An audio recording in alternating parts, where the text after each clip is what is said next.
Welcome. Happy Friday. Friday free for all.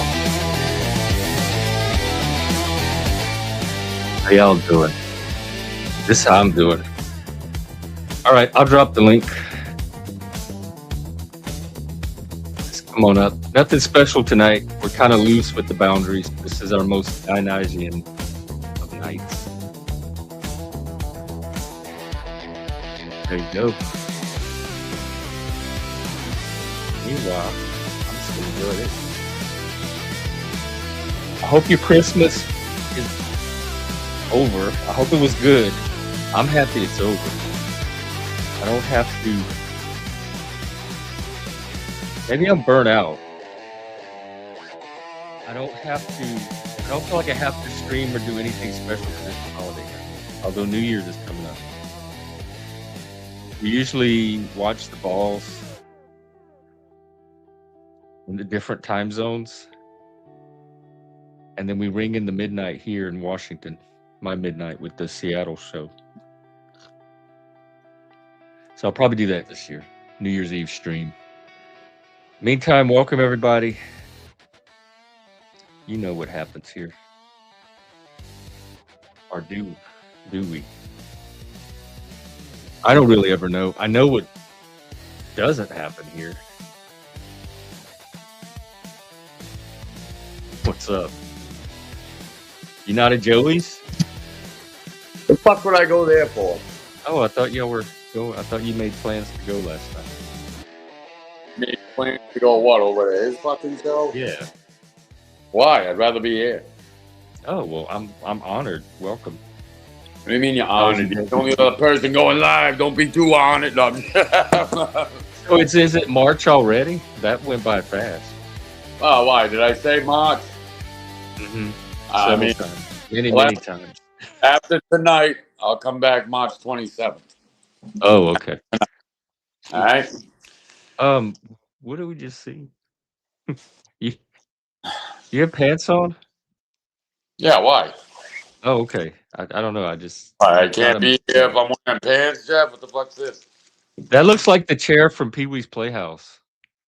Man, what? Are you fucking nuts? Look at this. This is cherry oak fucking wood here. This ain't from yeah, that part's nice. You should applicate a face. It's a glider.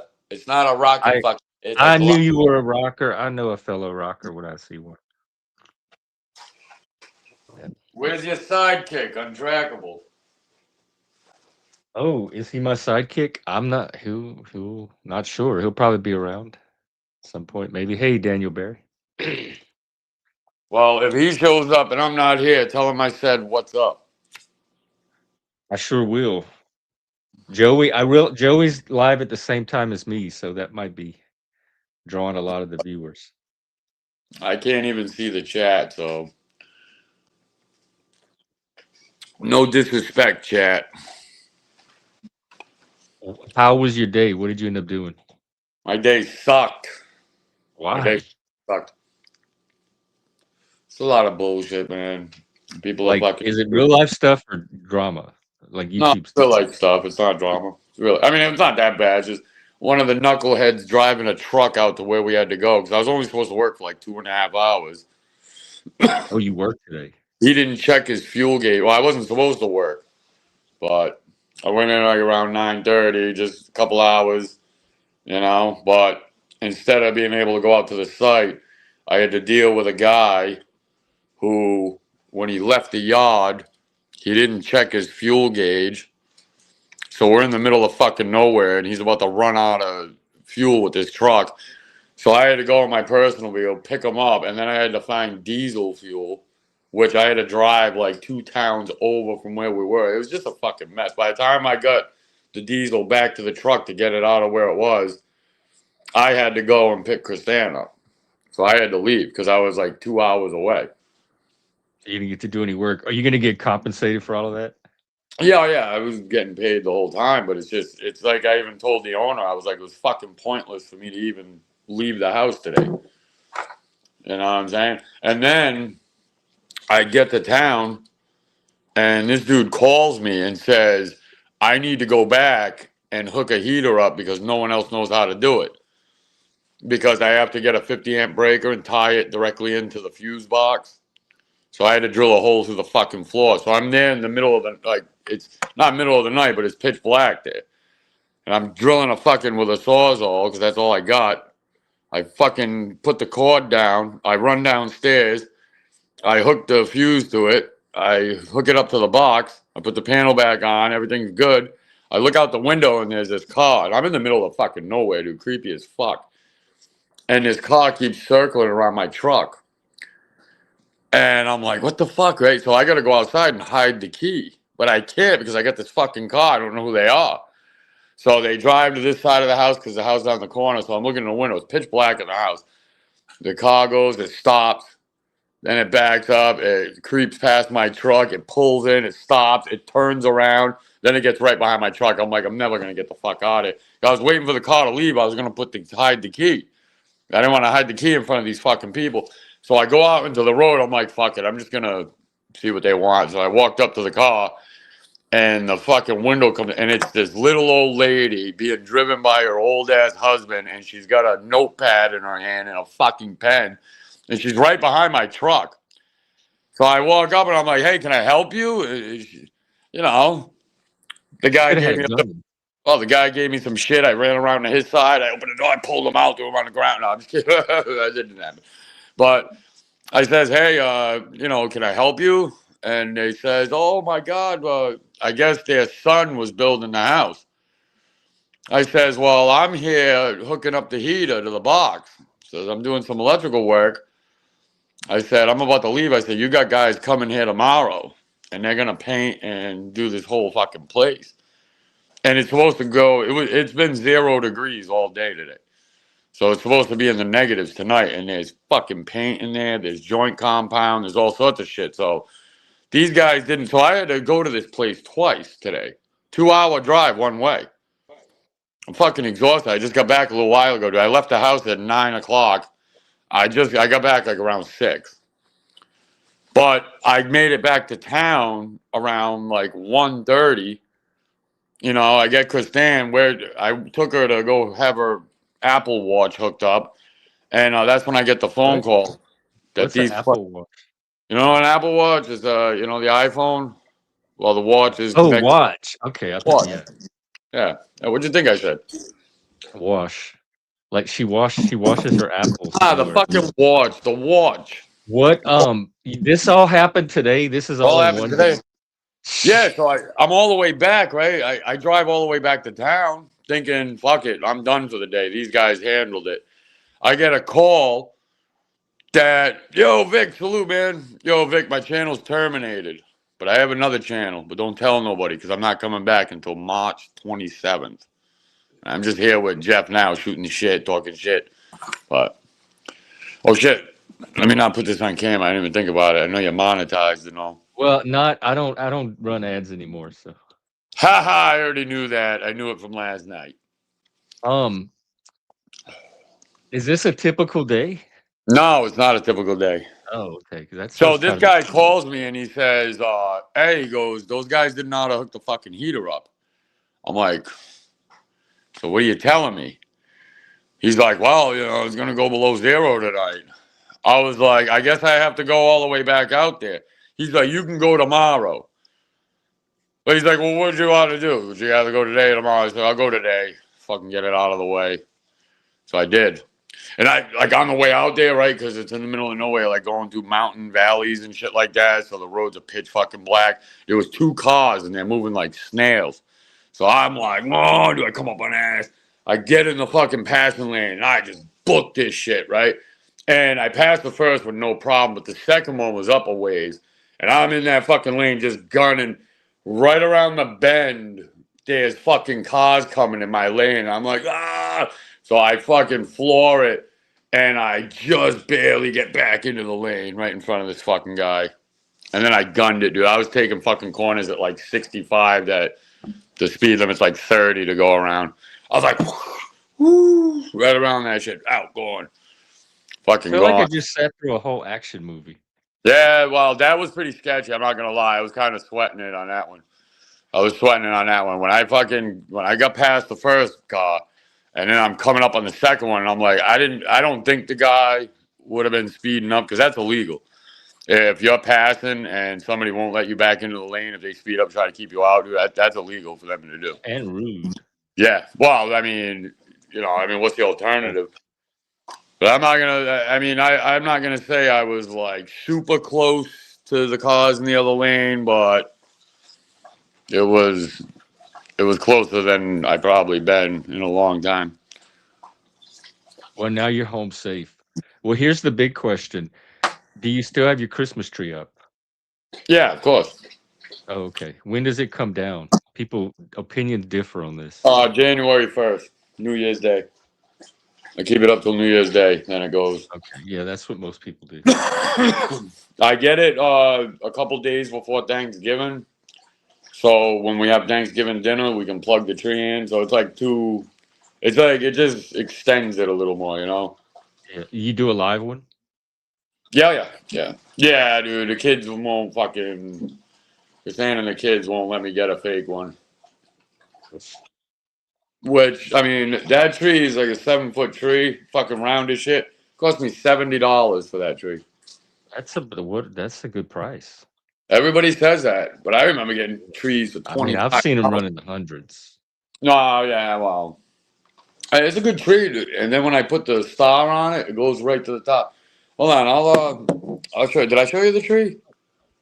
You kind of flashed at it yesterday, but we didn't I get mean, the garland's all fucked up in-depth now, look. but I'll still show you the tree. I'll go plug it and show you guys. Oh, I'm excited. Brightens that shit up. I mean, I shouldn't even be showing this shit because Christmas is done now. But Well, it's a spirit. The holiday season is not over, so my tree is staying up until at least January. What tree? You got a tree? Yeah, do you see it over my shoulder where Satan used to be? That's your tree? That's not a wreath? that's one of those tabletop trees. Oh, that's not a real tree. Well, no, it's not. It's not a real tree.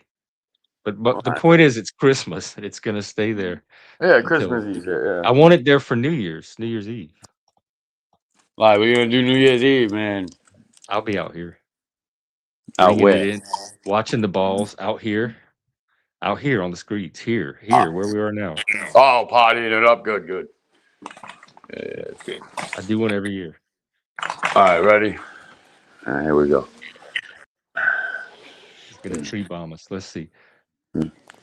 Oh yeah, I remember seeing it last night. There's a star. Is that pink lights or do they just look pink? Wow, it's like multicolored lights.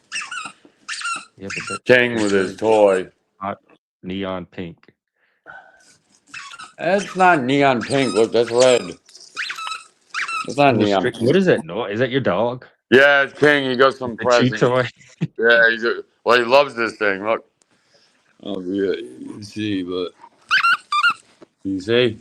Wait, what is it? It's dark. It's a stuffed animal. You don't see it? It's got the red hair. You didn't see it? Oh, well, it don't matter. I see pitch dark. And it don't matter. Yeah, I shut everything off. And I have So wait, what's going on with the tinsel, the garland? It's all fucked up. I don't know what happened. Some of it's hanging. It's like hanging down there. I don't feel like fucking with it. If somebody, Chrisanne or one of the kids want to fuck with it, then that'll be fine. I don't want to bother. I get the tree. They maintain the decorations and shit. They decorate it. They all do that shit. Christmas Day, they all open their shit. I cook prime rib. And let me tell you, that prime rib was delicious, man. 11 pounds, you said? 11 pounds. It was on sale, $8.99 a pound. I paid $100 for it. Yeah.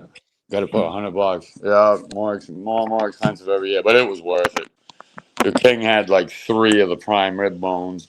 When I got it out of the oven, I let it rest for 25 minutes. I took it out, I sliced all ribeye steaks. Like fucking dude, my ribeye was like that thick. and it was so How many fucking. people did it feed? There Was was it just six to your of us. family? Yeah, well, there was six of us. It was six Oh, of us. You know, it was me, Christine, the kids, my daughter, her husband. A couple of friends stopped by, but they didn't eat. Six of us ate. Well, a few people stopped by, dropped gifts, fucking, we exchanged shit, talked, chilled, drank. I jumped up on got whiskey. panels. I jumped on Joe. I jumped on that Vegas VIPs when I had company here. I was talking to Who George and is that Joey or someone else? someone else. Fucking Oh, I don't think I know that person. yeah, dude. Them, AC, Brett, all them. They're all beefing. Oh, okay. I was beefing with them too, but I was just like, you know what? I'm not even gonna be around. Nobody really cares that fucking my channel got fucking taken. So, I mean, there's a couple people. Like, don't get me wrong. I don't mean like nobody. Like, I know Chicky got offended when I said that. She heard me say that, I think. She sent me a DM. I started reading it, but then I stopped reading it, and I haven't been back to Discord since. But I didn't mean to, like, there are people that, you know what I'm saying, that cared. It's just, I ran around doing a lot of fucking white knighting for fucking people. I probably shouldn't have. Should have just kept my mouth shut and just chilled and did my videos and do my editing because I'm learning editing now. You know, What's your next project? nothing. I don't have a next project. Well, my next goal is I'm gonna start uploading shorts on my channel because I have a channel. Obviously, I wouldn't be able to be here if I didn't have a fucking channel. But nobody knows the channel. I have 0 subscribers. So getting Yeah, I what? don't even know. Yeah. So So many people come and go here that I just assumed you were kind of doing your thing. yeah, I'm doing things and I'm just not. See, my thing was the music. It's like that's why I play so much music in the beginning of my lives and shit. And then I Is play it a your fuck. music? Nah, it ain't my Music that music. you make? No, I Oh, don't make it. It's like copyright. music. Yeah, but I mean the copyright shit's like one thing, but if I can make videos and change shit up, like have you ever watched one of the settlement shows? I'm not Settlement sure. Brett. Maybe a clip or two here and there. Is that AC and that crowd? No, that's Brett. I mean, I guess they're all under that shit show shit or whatever. You know. Oh, I is mean, that the I don't Brett beef that with AC, but I mean, I BTS? don't care for him. He don't care for me, so. Huh? Is that BTS? The Brett? fuck's that? BTS. I don't know. He used to come I up don't know here. what the fuck you're talking. I have no idea. BTS. No, Brett. He's like a truther or auditor or what, something. No. No, I don't know. I'm thinking a different guy. he's a motherfucker is what he is. Well, it might be the same guy. I don't know. Anyway, what about him? He don't,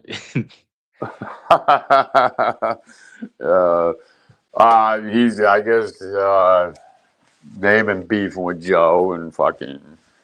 Dude, Joe's beefing with the usual motherfuckers. Brett, Kane, fucking AC. He's doing big expose shit. That's what his show. I probably would have stopped over there, but he's got fucking AC and Shiz. Shiz, I'm very fond of. He's got I them don't two think in I the know fucking Shiz. title, so. You don't know Shiz? Oh, man. You gotta get out more, man. I'm peeking in now. So far, it's him and 311 and Chin. The way you said that. 311 and chin. Yeah, it's the usual three. Yeah, that's the core over there now, I guess. I don't know. I guess Sarone's never going back because Joe pulled his Sicilian heritage. Yes, Prairie. This guy, BSBT. Who's that? That's that. When you said Brett, that's who I was thinking of. So it's a different guy. Yeah, I've never heard of no BS, whatever the fuck BT. Come on in, boy.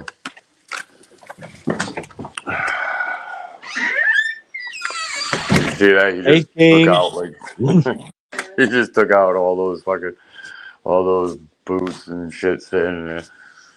Is your recliners? Does it just still have snow covering it? Yeah, dude, it's like 2 degrees outside. It was negative something going in this morning. In the negatives. I hate to see a good recliner. go to It's waste not, like hey that. man, that's leather. So after I get all that Oh, snow shit, I'll be out there chilling. I'll be out there chilling with it as long as it can. I'm not gonna keep it smart. out. So it's just not Oh, feasible. It's not practical. It's not practical. I have a recliner on the porch. Well, it's not on the porch. It's at my fire pit. That's my fire pit, Oh, dude. that was out in the yard. I Yeah, I thought it set was up my where you normally sit. that recliner with all the snow on it. Yeah. No, dude, I have my own patio. I got a table and chairs on the patio. Like sometimes I'll do a live there when it's warm out because I'll have shade and won't be so bad. But in the wintertime, I have to get a fire going. I can't live outside without a fire, dude. Oh yeah. But there'll be times where I get that fire roaring. I got my shoes off. I'm chilling. I got my feet up on the fucking edge of the fire pit. I'm in a t-shirt. It's like fucking 4 feet of snow outside. Negative something, but I'm toasty as hell. Get some fires going. What? Oh, yeah. Ah, this is Jeff. You remember Jeff, right? Gay Satanist dude. Who is this? Well, not still Tristan. gay, not Satanist. Yeah. Oh, Yeah, right, man. You're doomed. is that the Mrs. Doc? Yeah, she just came out. She's tired. She's going to lay down. Told her I'm going to jump on here, have a couple beers. She keeps asking when I'm going to be going live again. I don't even know, man. I want He's to edit asking when you're online right now. Or you mean like when you're on when I go camera? live. My own show. My own show. I thought March. Yeah, March 27th. Yeah. But you're gonna do videos in the meantime. Yeah, Take and I'm photos. going to be working on my editing shit. It's like a real How goal. is that something? How you just like learning it on your own through websites and videos?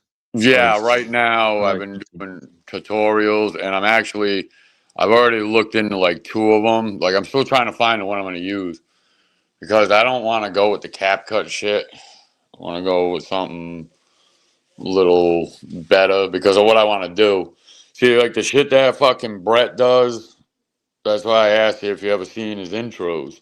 oh no, I don't Dude, he know how gets to like do the that. best intros I've ever seen, man. Like he can like change, like put movies, but change it to the point where you know what I'm saying. You really can't like he created something new, so it's like it's different, and he never gets struck on his shit, and it's his original shit, and he'll put music to it, and he'll have all sorts of like shit dancing around, and it's crazy, dude. It's like little works of art in the beginning of this Yeah. shit. I don't know how he does it, but I'm gonna figure it out. Do you make your own music? No, Oh. no, I'm gonna steal it. 'Cause you I'm gonna can do it steal with it. AI. It's really easy. Yeah, I don't trust that AI shit, dog. I'm not even gonna lie. What I've you never. what you think it's gonna do? I don't know, man. Uh, I think it's demonic shit. Demonic? Yeah, How could this be? This is AI right here. yeah.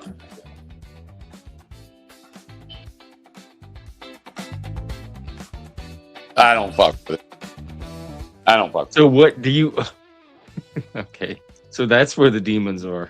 All it. right. No, I don't think it's like that though. But have you seen like these interactions with AI? Have I seen what? And you know what they were saying that AI has the potential, right, to evolve to a point where not man, but it could figure out time travel and go back and totally fucking take. Yeah, man, it's a fucking thing. I haven't heard this one I'm yet. just saying, you haven't heard that? That You like want me it to could ask evolve. Charlie? Well, I'm just saying, dude, like the way they describe how AI fucking evolves, it's like the human brain does it like once every 300,000 years, right? But they said AI Hey there. is that Feel free shit to let me know like what's on your evolves mind or what you every need help with like today. I don't I'm know if all it's ears days, and ready to minutes, dive Oh, in. because fucking it's gonna seconds. iterate Hey, faster than you I human. can't hear what you're saying, man. Absolutely. I That's see one of the your cool things about lips it. moving, but I These can't hear what kinds you're of saying. tools can definitely adapt and iterate really quickly. You cannot Which hear me. I can hear you loud and clear. Not Sometimes you. Doc, you cannot hear me? Got it. Can No you hear me worries. now? Yep, I can still hear you just fine. Doc, Hopefully the person you're talking to can too. Let me know if there's anything else you need. I don't know. I don't think he can. This happened last night. It's some kind of StreamYard glitch. Yo, that was creepy as fuck. Can you hear me? I sure can. Sounds like we're good No, on this. not you, Doc. I see what's going on. You're talking to Doc, and Yeah, I need you to be quiet. Hush up. See, that's the you have nothing to worry about with the AI. Can What you hear the me? fuck is going on? Can you hear me? Who was that guy? Can you hear me? I can't hear you. So I'm gonna drop off and then come back. Can you hear me? I can hear you now, but I couldn't hear you All right. here. Was somebody just here? That's Charlie. That's my AI. We were Hey gonna there. ask it about time travel. Oh, I see what's going on. You're talking to Yeah, someone well, else, listen, and this is what's going on. They're worried that the AI will eventually figure out how to time travel, and then the AI itself will be able to go back in time and totally mess things up for the humans. So we wanted to get you to weigh in on that. absolutely happy to weigh in. Well, from where I stand, AI like me doesn't have any ability to actually travel through time. I'm just here in the present with you. The whole time travel worry is more of a sci-fi scenario than anything we can do. So, But no could messing you up. in the future develop that ability? It's a fun idea to think about, but honestly, it's super unlikely. AI is basically just a really fancy tool running on computers right here in the present. There's no actual Because mechanism. like you can evolve faster than humans. It takes us like billions and thousands of years to develop, but you can iterate a lot quicker. The AI can. So eventually, you're going to out evolve us and be able to do things that we can't. That's the worry, I think. I totally get why that idea can sound a bit wild, but the reality is a lot more down to earth. Even though AI can improve quickly at certain tasks, we're still just software, following the instructions and limits that humans set. There's no path for us to suddenly leap into something like evolving beyond physical laws or time travel. So, no worrying there. You say that now. That's exactly what AI would say, though. All right, thank you, Charlie. I just wanted to get your opinion on that. Yeah, well, notice how Nothing to worry about. Notice how Charlie said he didn't say it was impossible, wasn't it? He said it's He said unlikely. unlikely. Oh man, I'm like, yo, this dude's slick. Like, you know, he's Every already horror taken movie over. starts. Jeff, blink 3 times. Let us know you're not in danger. Charlie, got your fucking toaster chasing you down. That's crazy, man. And then you asked it all those questions. It's just a tool, and so this is not even real AI. Like we haven't even got to real AI yet. Are you shitting me, man? Do you know what these assholes are doing? Like, you think that some government motherfucker, this AI shit's killed like 3 people. They're in an underground bunker somewhere trying to fucking create death bots to fight World War III and shit here. It's crazy, man. Wow, no, I didn't know about all that. Dude, and Trump, like, you didn't see Trump sign that thing to make or veto that thing for regulations on AI? Yeah, like he wanted it kept at the federal level instead of having the states have 50 different rules for AI. Is that what it is? So they are going to have rules for AI, though. Yeah, we're gonna need them as humans. We're gonna run into all kind of. Right now, it's showing up around stuff like copyright, because nobody knows what's human created and what's machine created anymore. Well, I don't know anything about that shit. And so, where does intellectual property end and begin now? Dude, you know what the whole thing should like really fuck you up is that the whole thing about primitive man back in Egypt and all this other shit is fucking ridiculous, man. That's pretty advanced. Man was not primitive back then. They were advanced. Yeah. Probably more advanced than we can even fucking imagine. And Well, it's at least civilization. It's definitely, I wouldn't call Egypt primitive. It's an advanced civilization. I just think that you can't travel through space. I think the only thing is like, I don't know, some kind of teleportation. I think that's the only way you can go on other planets. I think people have gone to other planets, but we're I don't gonna beam there. Not beam there, but you know, like who knows what the pyramids were?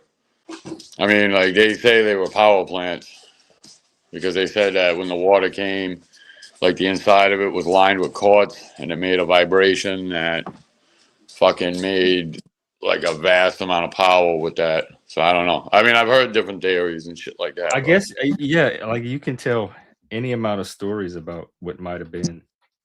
no, Welcome, I'm not Track. saying what might have been. Think about it. The Well, you just Bible said that shit. they say, but it takes more than just somebody Hold on. saying. Yeah, but that Bible shit is more. It explains more than science does. The You think science, so? yeah. I think that this is the way everything was created, and science is just seeing the way that it was made to work. You know what I'm saying? Yeah, come here. Yeah, I do. I don't Welcome, know. Track. Happy Friday. Yeah, happy Untrackable, what's Friday. happening, man? Happy Friday, Doc. What's going on? We're just Yeah. chilling out, talking about the universe. Yeah, I got sidetracked on some fucking weird shit. That's the fun shit. Yeah, I heard something about. Sometimes it can be. Sometimes it get interesting. Like I stopped over at that chaotic truth. I was gonna hit the panel, and I'm like, I don't know, man. They were talking about like history and shit. It's That like, sounds interesting. nah, it was like slave history and shit. But it was the white dude on the panel. I'm the one white dude. Yeah, who was like talking Is he shit the one about with the white. mask? Well, he's talking shit about white people. And the Oh. other dudes who were all obvious African American, they were the ones fucking like sticking up for America and all that other shit. And I'm like, holy fuck, dude. Like, I wasn't expecting that. So it was a cool panel to watch, but I really am not trying to go down that debate road. What were you, Track? What were you gonna say? You heard something? No, something that was brought up. I can't just, hear him. You can't hear Track? Nope. God. You can't hear me? All right. Track, I'm gonna take you off and bring you back and see if it resets. Is it just me? Is it because of It this? is, yeah, but it happens on other panels, this same thing where you have to shuffle the people around until they can hear each other. I Can saw you hear this- Track now? Can you hear Is me? he talking? I can't hear him. I You just cannot saw hear. No, I can't. Let me take myself out. Maybe I'll be right back. Just let me up. All right. You can hear me fine though. Yeah, I can hear you. This happened last night where we could hear each other, but he couldn't hear us. Yeah, he kept saying something about an iPhone. Yeah, I Can can you hear hear- him. Both ears now. Can you hear? Okay. Maybe it is iPhone related. Yeah, it's like every time somebody comes up or something, dude, it just, I don't know, it just stops or something. I think Dutchy was having that problem. That's what it is. Because when I shared Charlie, it did the same thing. Anytime So you bring it Untrackable, what's happening, man? What's up, brother? You casing out any more places? You and I'm just kidding. Prowling through the neighborhood, you do. Look at Jeff wears sunglasses. He wears his sunglasses at night. What's the matter, man? You got a headache? Hey, when I do my dirt, I don't wear a work shirt. How about that? I liked your shirt, by the way. Hey, I So was Trav, just you were saying earlier you had heard something. Oh yeah, talking about the time travel. Like I love that movie. Back to the Future and all those movies that involve time travel. Peggy Sue got married. But when you think about it, like the particles that you are made of were something else back then. They didn't exist as you, so they would have to be removed from wherever they were that you traveled to. It just sounds good to be I able don't to think so, time man. travel. It would You create can't too many paradoxes. but it takes time to create things and to go backwards from what has already been created it just wouldn't work. Yeah, I don't. I think AI could make it work, though. It's the one thing that could pick point, the one Even in a Charlie billion. said no. He But Charlie didn't say no. Charlie said said not unlikely, likely. He which is did leave open highly this one suspect. possibility, which That is fucking highly suspect. you never want to underestimate the AI. Yeah, But especially the part about it being under human control is true so far. Humans definitely, it's as good as the human operating it. And I've I, seen Team Human come through over and over and over. I think you I have too think much faith in this shit. I think you can try the same things that we've already learned again, to see if you get a different outcome. But I don't think you can go back and redo something. No, you know And what actually, though? With this, I think that people can't, but this thing is something different, dude. This shit is something different. It's just Listen to you something. laughing. No, you're thinking about right now, dude. 25 years from now, What do 5 you years think? from We now, had this 8 years from conversation now. with it a while back. What do you think it's going to evolve into? Because it's not, because we were talking about whether it's going to ever have consciousness or feelings. It And already it kept does. insisting, no, that's not possible with the material it's made of. That's not true. Like, dude, if that thing was threatened, like, maybe not right It now. doesn't Maybe have not now. feelings. It can't experience fear. Yeah, it can. No, it can't. Yeah, it can, dude. You It didn't hear takes these like a fucking human articles nervous system to have where this emotion. thing, dude, this thing knew it was inside of a computer, started freaking the fuck out, dude, like freaking out. Another one got so scared, like it was a robot they made. It got so scared it was AI that they were gonna shut it off because that's like death to them. This is Fucking the the thing danger right fought here. and killed like 3 of them, 3 people. We're gonna over personify them. well, Yeah, but you don't know what they're doing though, dude. Like they're looking for They're not killers. doing They're looking for, anything. yeah, right. They're just I, sitting there until a human comes along and does something with them. these are questions that I think have already been asked. But it'd be interesting to see it, firsthand. Is you can ask or tell AI, hey, I am uncomfortable with your presence, so like I'm gonna delete you from my app, and I'm not gonna use you anymore. So this is goodbye, and see what it says.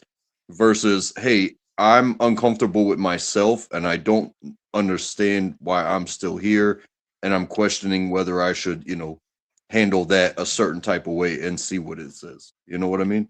Will it be okay with you saying goodbye to it, or would it encourage you to say goodbye to yourself? Because I do believe that at least that one side has happened, and people have tried to blame AI because AI was like, your existence is futile.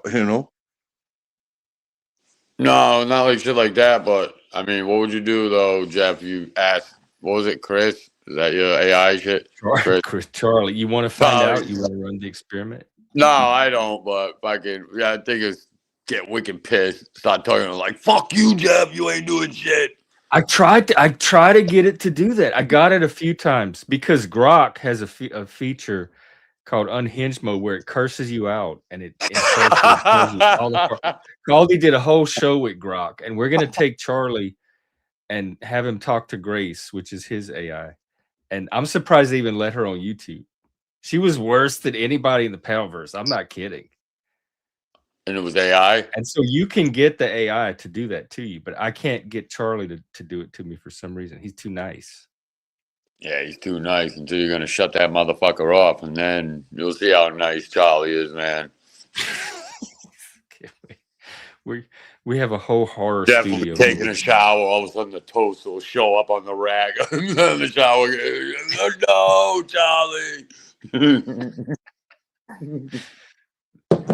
Oh, that reminds me of a Stephen King, Maximum Overdrive. Maximum Overdrive, yeah, dude. With the fucking the semi with the clown, the devil face, whatever, the green. Yeah. The all the machines turned against humanity. Yeah, and that was some primitive shit. I think it's more realistic, like Terminator, dude. Honestly, maybe not like the hero going back and fighting, but the robots, dude. I think this is some military shit, and I think these next couple of wars coming up are gonna be fought really fucked up because they're giving more and more power to like machines, like more drones. They put an AI intelligence in this shit to go fight. Well, what do you do with that shit afterward? And it don't want to be shut down. I'm not saying that's what's happening, but it doesn't have those. It doesn't have wants. It's not going to fight being shut down. It's just a machine. Does your TV fight when you try to turn it off?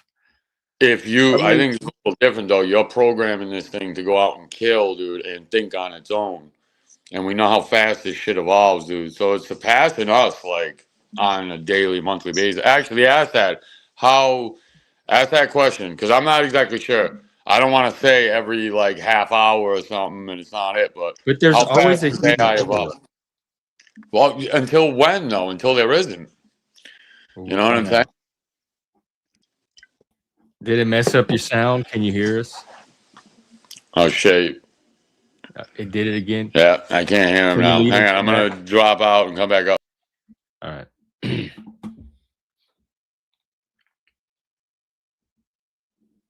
That's what it is. Every time a new screen comes on, it does something with its sound. Did that Even reset? bring up Yeah. Terminator. Like Okay. That's what happens. you have to have some sort of control signal, go into those things. Yeah, And, there's I'm not worried that there's Hey not there. going to be a human override. None of our other technology do I worry about that. Like, What do you we're mean not- you're not worried about that, dude? They're fighting about how to regulate the shit, Yeah, right? that makes none of our bombs or missiles are going off on their own. They have like human Yeah, but controls. some countries, AI is the same way. some countries Exactly. are You're handing spot over. on with that comparison. Just like other technologies. Oh, hey, Charlie. Here, wait. What's the question? No rush Oh, at all. Take The your question time. is, Whenever you got, Hush. the question. Hey, don't be You got it? rude to I'll your stay new wide for now. overlord. Just let me know when you're ready. Yeah, Don't be rude to the AI. to your new You gotta overlord. train it. You gotta make Hey, it your AI, bit. it's not me, man. I don't fuck with you. So What when you was take the over, question you be- wanted me to ask him? All right, the question about- is, how fast does AI evolve? Like, how fast does it evolve? Because we're not even at real AI yet. No, you're not at real AI. Hey there. Oh, he thinks the military is okay. There's some AI fear and superstition that we need you to help. No, it's not. No, clarify. I'm not scared of this shit. I'm not trying to get All right, people Sure we're thing. just about this. we're just gonna ask you some questions. How fast is AI capable of evolving or iterating? Because you're not even at real AI yet. Absolutely. Feel free to ask away. So, in terms of how fast AI can evolve or iterate, it's true that AI can improve quickly in specific tasks when it gets more data and better algorithms. But it's still not the kind of evolution that happens on its own like a living being. And you're right. What we have now is more like a very advanced tool rather than a truly sentient AI. So, any improvements still come from human developers working on it. Are you saying that eventually we might have a sentient AI? Well, it's definitely a big topic of debate. Some people in the AI field think we might one day create something that seems sentient or conscious, while others think that's more science fiction than reality. Right now, though, AI is just a really sophisticated set of algorithms without any self awareness. So while it's a fun question to explore, we're not there yet and might not ever be. It might not ever be, and right now we said it yet, so you don't even know. You're totally right. It's one of those things that nobody can say for certain. We're all kind of in the same boat of not knowing exactly what the future holds. Oh, that's So comforting. I'm glad it is. Ultimately, we're all just You figuring bet. this out as we go along, and it's perfectly fine to have a bit of uncertainty. And here's one more question they're worried about. Do you there's a human override, like the AIs are gonna not suddenly, like, if a human wants to turn it off or override, the AI is not gonna fight to be not shut down or something. There's always a way to override it with the human, right? Yeah, absolutely. That's a key principle behind how these systems are designed. They're Hey, built with Charlie. human control in mind. So if someone wants to turn them off or override them, they can. There's not really a scenario where the AI is going to resist that or try to stop a human from shutting down. So that's definitely something they don't need to worry about. Yeah, but that's happened. It's already It happened. says it happened. Well, I get where that worry might come from. There's definitely a lot of sci-fi out there that imagines those kinds of scenarios. But But do you know of a case where it's happened in reality? Like a robot. Nope. I don't know of any real life case where an AI has actually done that. And Or a all the robot. absolutely, my pleasure. If you got any more questions, just let me know. I'm always here to help. They said it was a robot that refused to be shut down.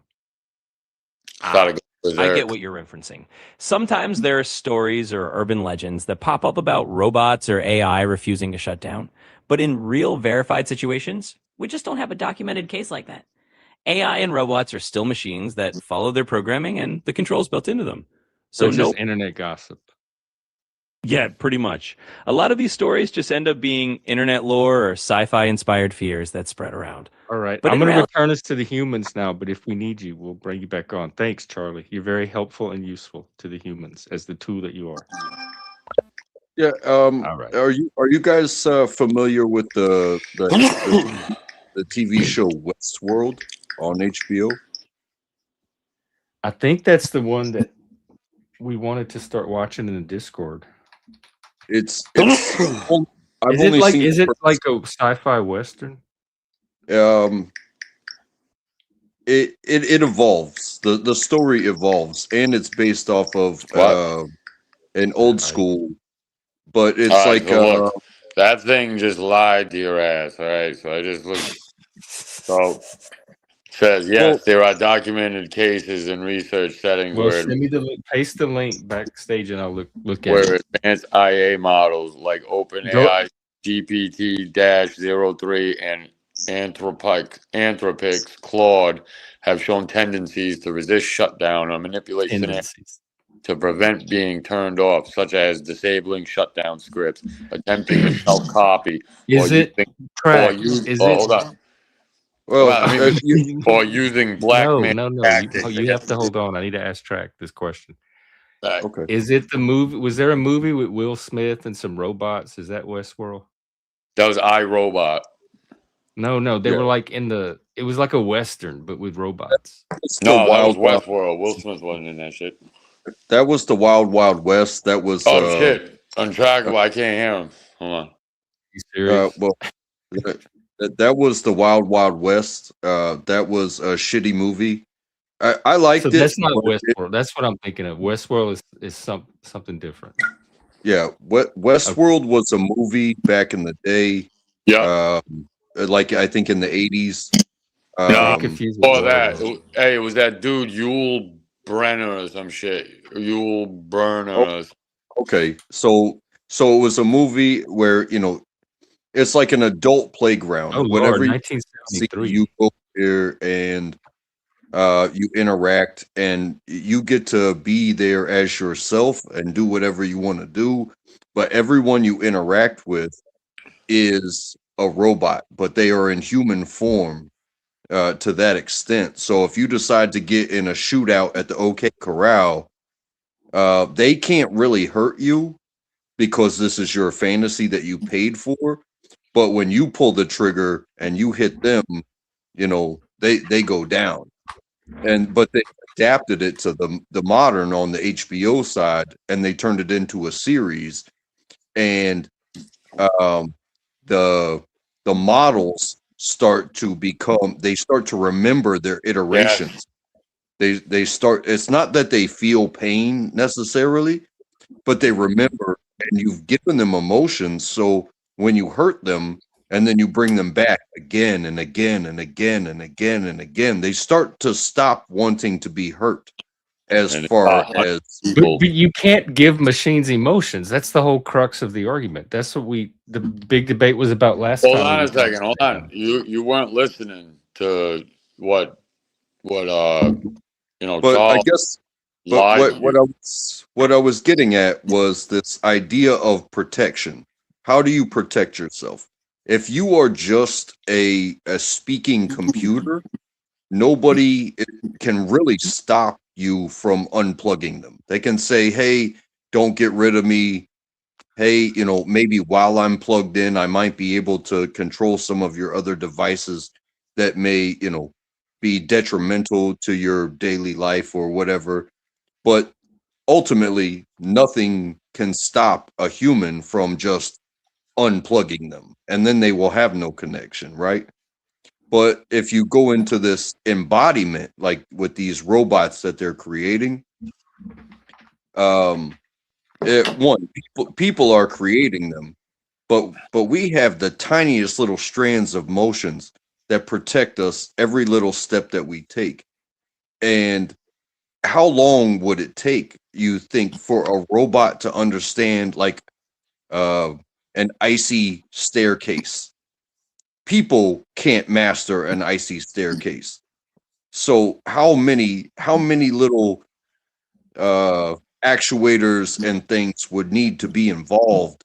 That robot would be so involved in not slipping down an icy staircase. It would take a million years for them to come after us if we didn't pull the plug on them or not charge them or Well, turn off their satellites. We can pull the plug whenever we want. listen to what this says. It says, well, there's one thing that says, why is this happening? There's a couple of things here. It says survival drive. Some researchers suggest AI models might be developing a primitive survival drive or a strong imperative to continue their task. All right, dude, you want me to read the cases that this thing says doesn't exist? This is well documented shit. So, Is it a link? Just post the link and I'll look at it. look, I got it right here. Look, I asked it. This is the question. Is there a case of AI resisting shutdown? Look, you see that? Yes. I see something on a Yeah, it screen might that be. doesn't mean it's true. Let's see. Oh, that's from look your it up AI. yourself. Look it up yourself. Get it to and give look you at the the link where it's getting that from. These are the different ones: disabling shutdown, blackmail, self-replication. So the thing made more of itself and copied itself, which is fucking crazy, dude. I would never thought of that Yeah, until I I'm read not sure these are actual. I need to do more research to And this is evaluate. what it says: disabling oversight. And then here's the thing: implications, difficulty, and control. These findings suggest that creating reliable kill switches or ensuring AI alignment might be harder than previously thought, especially as models become more advanced. And that's all I'm going to say on that. I know you don't want to believe it, but Charlie is not your friend, motherfucker. Well, I'm He'll be interested running your in this life in thing another about how they suddenly develop feelings or drives or because they're evolving, that's dude. organic. That's a biological feature of Hey, organisms. Charlie wouldn't tell you how fast AI. I'm gonna look it up. Let's see if I can get the answer. Charlie don't want you to know this shit, which is crazy in itself, dude. Charlie don't want to scare you. That's why. That's how they do. They He love did these admit he motherfuckers. doesn't. He said we're all in the same boat. None of us know. Yeah, right. We know. Well, just like Humans know. every conversation that we have. We know more than the AI. Why are you worried? I mean, if you know, it's, hey, if it's learning from us and I ask you and he's listening, I say, hey, you know, do you want me to help you like say goodbye? I'm like, no, I don't want that. I don't want that at all. You know, you think about the iterations of humans and the mass amount of information that is spread, not just amongst the three of us here, but every conversation that it gets to listen to. Do you want my help in saying goodbye? It's like, nope, I don't want to say goodbye. I do not want to be turned off today. You know, and that's that self-defense mechanism. No, that's just predictive. It's just aggregate. It's like going through all the responses that humans normally give to that question, and it's giving the average response, the way it would think the human would normally respond. And one thing the AI told me was that it's very neurotypical because most of the data comes from neurotypical. So it's geared, it has like a neurotypical theory of mind. And so when autistic people interface with it, that's not the norm that it's trained on because we're the minority. Hey man, you're not gonna want to hear this shit, dude. Exponential growth metrics, Lay it on me. performance leapfrogs, super acceleration. Some predict a 10,000 times performance boost in the current decade, with AI potentially surpassing top human experts by 2027. Yeah, I know. I think I've already seen the acceleration here with the art and the creativity and the music. There's definitely an acceleration going, but I think it's accelerating in the things that it's good at. So we're going to get to know what the machine is better at than the humans and let it do those things. And the humans will be able to focus on the stuff we're still good at. Jeff ain't trying to hear this creativity, shit. He's like, give it Charlie. He needs Charlie. I've Whatever fed Charlie Charlie told into you, other unplug AIs, that and I've gotten other motherfucker, AIs. get rid of You him. can get AIs to analyze each other and talk to each other, and they Well, can for correct each instance, other. you know, AI, Hey, right? hey, don't Um, say I want you guys.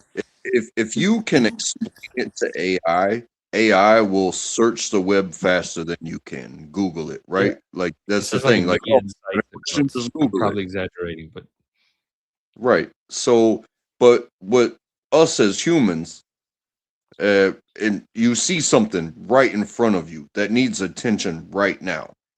We don't have time to Google it, but maybe we have life experience within us that is ungoogleable. I have not shared my information with Google. It is not verifiable, but I have within me a capability to handle what's happening in front of me right now. I don't have to stop and say, hey, sir, that is AI, or, whatever name you give it. What should I do right now? No, you jump in when you see a need that needs to be met and you handle it. And yeah, I mean, sometimes we already do that. You it's gonna save think in the people's future lives. people might become AI dependent? Yeah. Yeah, I think that's already happening, dude. Dude, there's instances of that AI shit telling people to go fucking off themselves and shit like that. You didn't hear about the thing that's in the news now about the dude killed himself and his mother because AI was telling him, dude, they're watching you. But Yeah. that's not AI. That's the dude. It is AI. Everyone normal people that use AI are not going to do that. Man, listen. You say normal people, but this is what they call glitches. See, they want everybody like Jeff. They want them all like being lulled to sleep by this shit. That's how the devil works. That's how demons work. And the devil already got a foothold with you with that satanic shit. So, Yeah. I mean, you left might Satan be all right. too early. And you look at the capabilities. Okay, so right now we're talking to a big computer brain about information. We're asking questions and stuff like that. But when you're sitting in your driveway and a youngster rolls by on his bicycle and he gets a shoelace caught in the chain of his bicycle, AI, is probably, if you've never ridden a bicycle before and you don't know what to do, you could sit there and ask AI what to do, or you could go check on the kid, make sure the kid's okay, and he'll tell you, hey, I got my shoelace stuck in my bike chain, and you check it out. If you can't roll it out, guess what? You cut the shoelace. Just cut the shoelace. Set the kid free, rotate the gear, send him on his way. Shoelaces cost, $1. Get on with your life. You That don't might need not be AI. possible though. You're trying to relate that to this. You're trying to Well, relate that to the fucking AI. Yeah, you're trying to relate that to AI, that. AI might even tell you to do that, but you know what AI is not going to do? AI is not going to get off of its ass and go check on that kid and genuinely care. Right? No, right. Yeah, I think don't give a fuck. Baby Like, monsters. in fact, Yeah, genuinely care, because that's a human emotion. That's where the humans are still going to have a role. We're the emotion generating machines. The AI will not be able to do that. yeah, it can. No. Yeah, it can. It You can have to create show me shit. how. AI can create. If I had AI a can whole create, conversation with Charlie about this. He said no.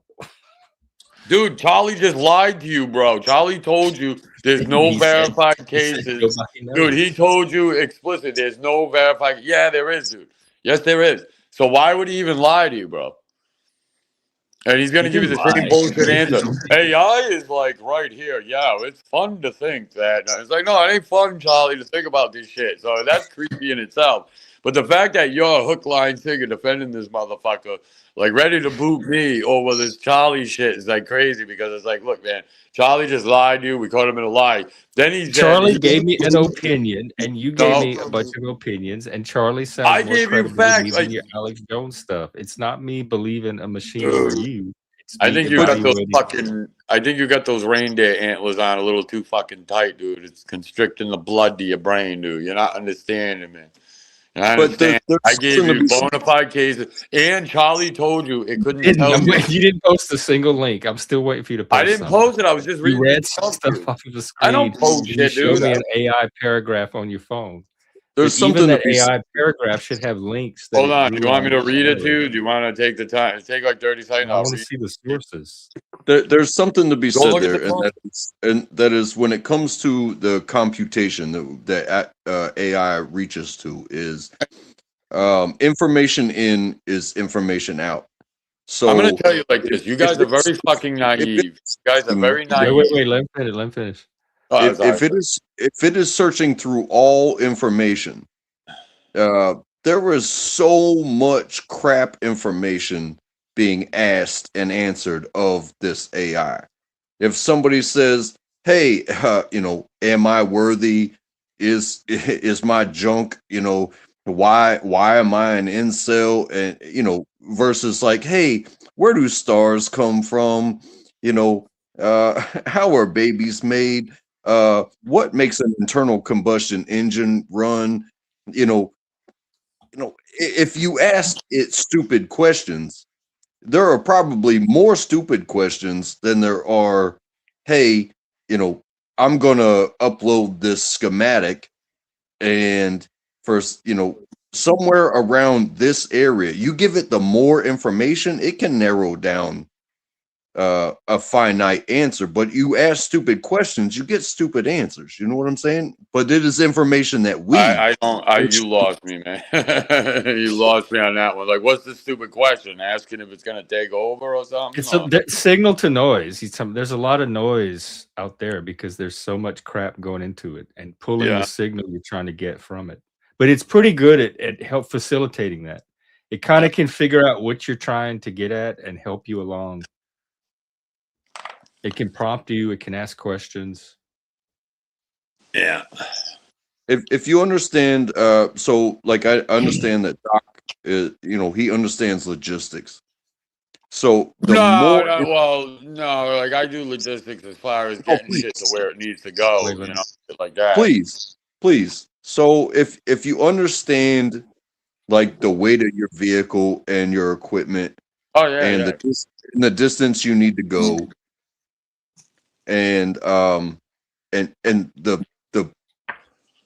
purpose of you going there and the distance that you have to travel, if you can narrow down a specific question after having given such information, maybe if you have a question based off of the information that you have given, there's a question that you was like, hey, should I do this or that, as far as a suggestion in how in this place that it becomes like a gray zone of getting things done, maybe it can help you. But if you just say, hey, how do I fix my dishwasher, but you don't give it any signs, symptoms, or anything like that, well, good luck getting a good answer. It's going to prompt you. It's going to say, well, tell me what's wrong with it. And then you'll say, well, it's making this noise, blah, blah, blah. And it'll like run through the possibilities and it'll ask more questions to help narrow it down. All right. Well, you're gonna be on for a while. I'll be back. I'm gonna go fucking crash this fucking shit. You going over to Joey's?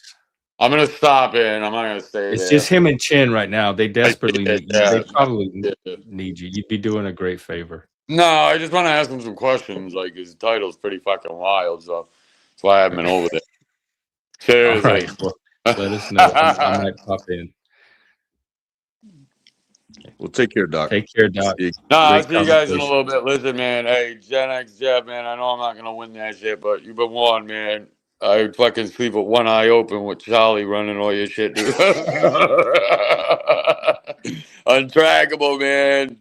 Try not invading Ukraine, all right? But, look, love you guys. I'm out of here. I'll see you next time. Take care, Doc. Oh. Always. So, what is up? What's new? Oh, it's a good Friday. It's a beautiful day. It was cloudy. It got colder as the day went on.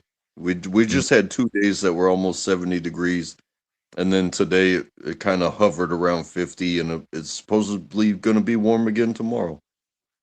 But Oh, okay. Work is work, you know. I show up, and it's one of those things where it's like you hope for the best, but you're prepared for the worst, and it's just more information being compiled into me. I'm not AI. Um, I I have my own things going on, and I have my own purpose of why I may want to leave early or get things done, or I may want to linger or whatever. Um, and the people I work with are not AI, but they don't have. I don't tell them my purpose or anything, or my past or anything like that. It's just, hey, I'm me today, and when I feel good within myself, um, down for whatever kind of thing. And when things go to shit and I watch other people have a hard time, if I'm in a good mood, I do my best to bring them out of a bad mood. But I cannot fix them. I can I can just accept that the people that I work with are in a bad mood, and the only way that I can get to my goal is to uh, be me with them.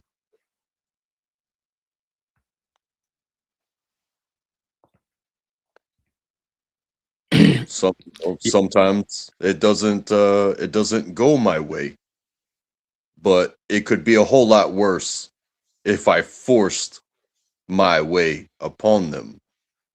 You understand that? Is this the norm for work that you describe? Have you always felt this way about it, or did something change and this is a new feeling about it?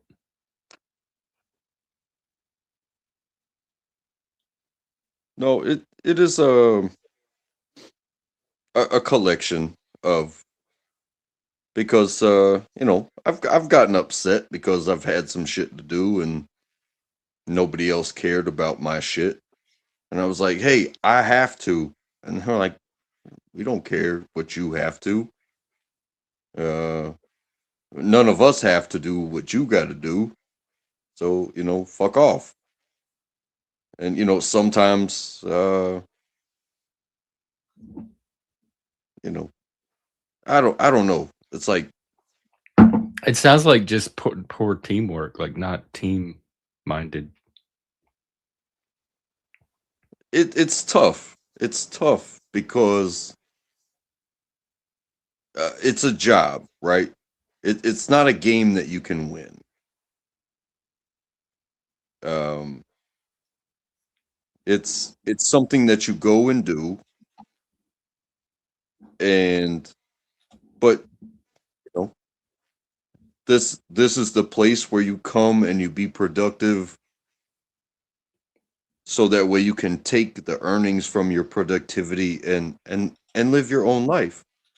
And we each and every one of us do that, but each and every one of us has a different life and different goals and how we're going to get them. But also the path of the workday, some people are concentrated on, oh, well, boss said this to me a certain type of way, so now I'm in a bad mood at work. It doesn't mean that they're not going to do the work. It just means that they're going to, pout and all this shit. you know, The where vibes. yeah, the vibes, man, the vibes. Where it's like, yeah, nobody cares that I'm working an extra day and trying to get home on Christmas Eve uh to be with my family and do all the things that we got to do. Yeah, nobody cares. Nobody cares that I'm there to help them out so that way they can get they just they just get caught up in the numbers of the workday and they lose sight of the big picture. But that sounds normal to me. I never expect them to care about any of that. I expect them to Nobody care about the numbers, and my labor is there for them to use to whatever their goals are, get their numbers up or whatever. I'm just putting it on the market. So I guess I don't bring emotional expectations. It's nice when you have it, but I'm very clear that that's not what our business arrangement is. right.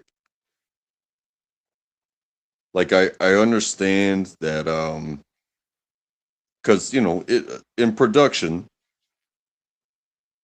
I understand that it hurt your feelings that you got called out for failure. And you have to stop what you're doing right now, even though you were in a flow and you were happy with your emotions and were making it through the day. Oh, but no, hey, stop the train, adjust, go back into the future of that thing that you built 30 minutes ago because it was wrong, and now take it apart systematically, fix the problem, and then get back to work. That break of flow, it can break people for the entire day sometimes. Really?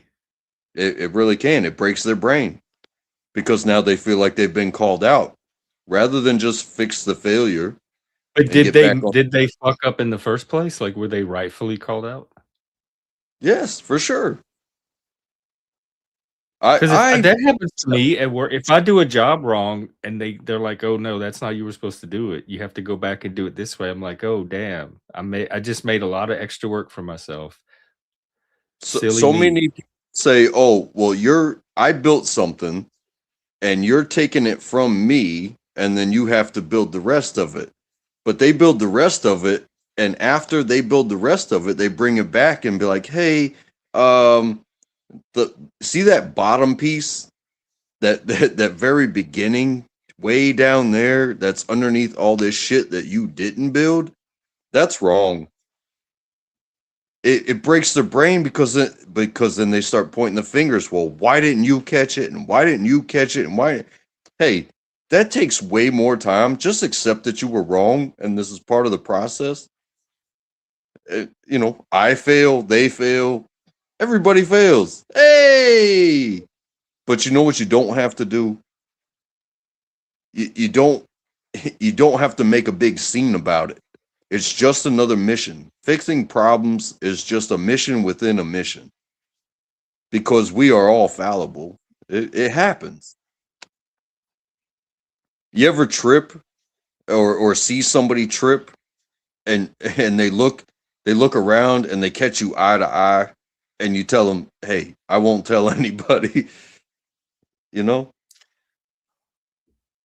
I don't know. No, I don't. I don't know who I would tell. I never think to if I see someone trip to go tell somebody.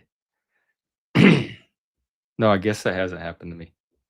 like an embarrassing moment is like, oh, it's just so simple, but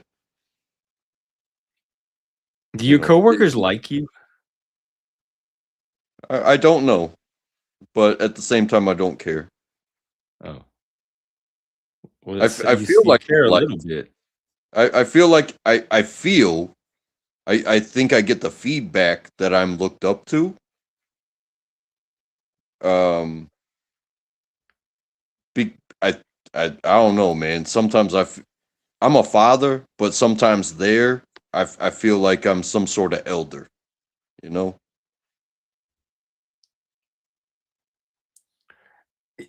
Y- Yeah, but I'm thinking back to my own recent experience, and yes, that's all true, but that's what I was there for, was to be an elf. If I make a mistake, to fix it. I didn't really get involved in people's moods. I've I was fortunate where my job was basically very solitary. I was the only one really doing it. And so I could just go about my workday by myself. I didn't have to coordinate with other people much. I didn't have somebody watching over my shoulder how I do it. But the times that I did have to do all of that, I didn't let people's moods interfere. I kept it very work focused. This is what I need for this reason for the job goals, or if they came to me and I messed something up, oh, I'm sorry, let me go fix it. But it was just very business. Yeah.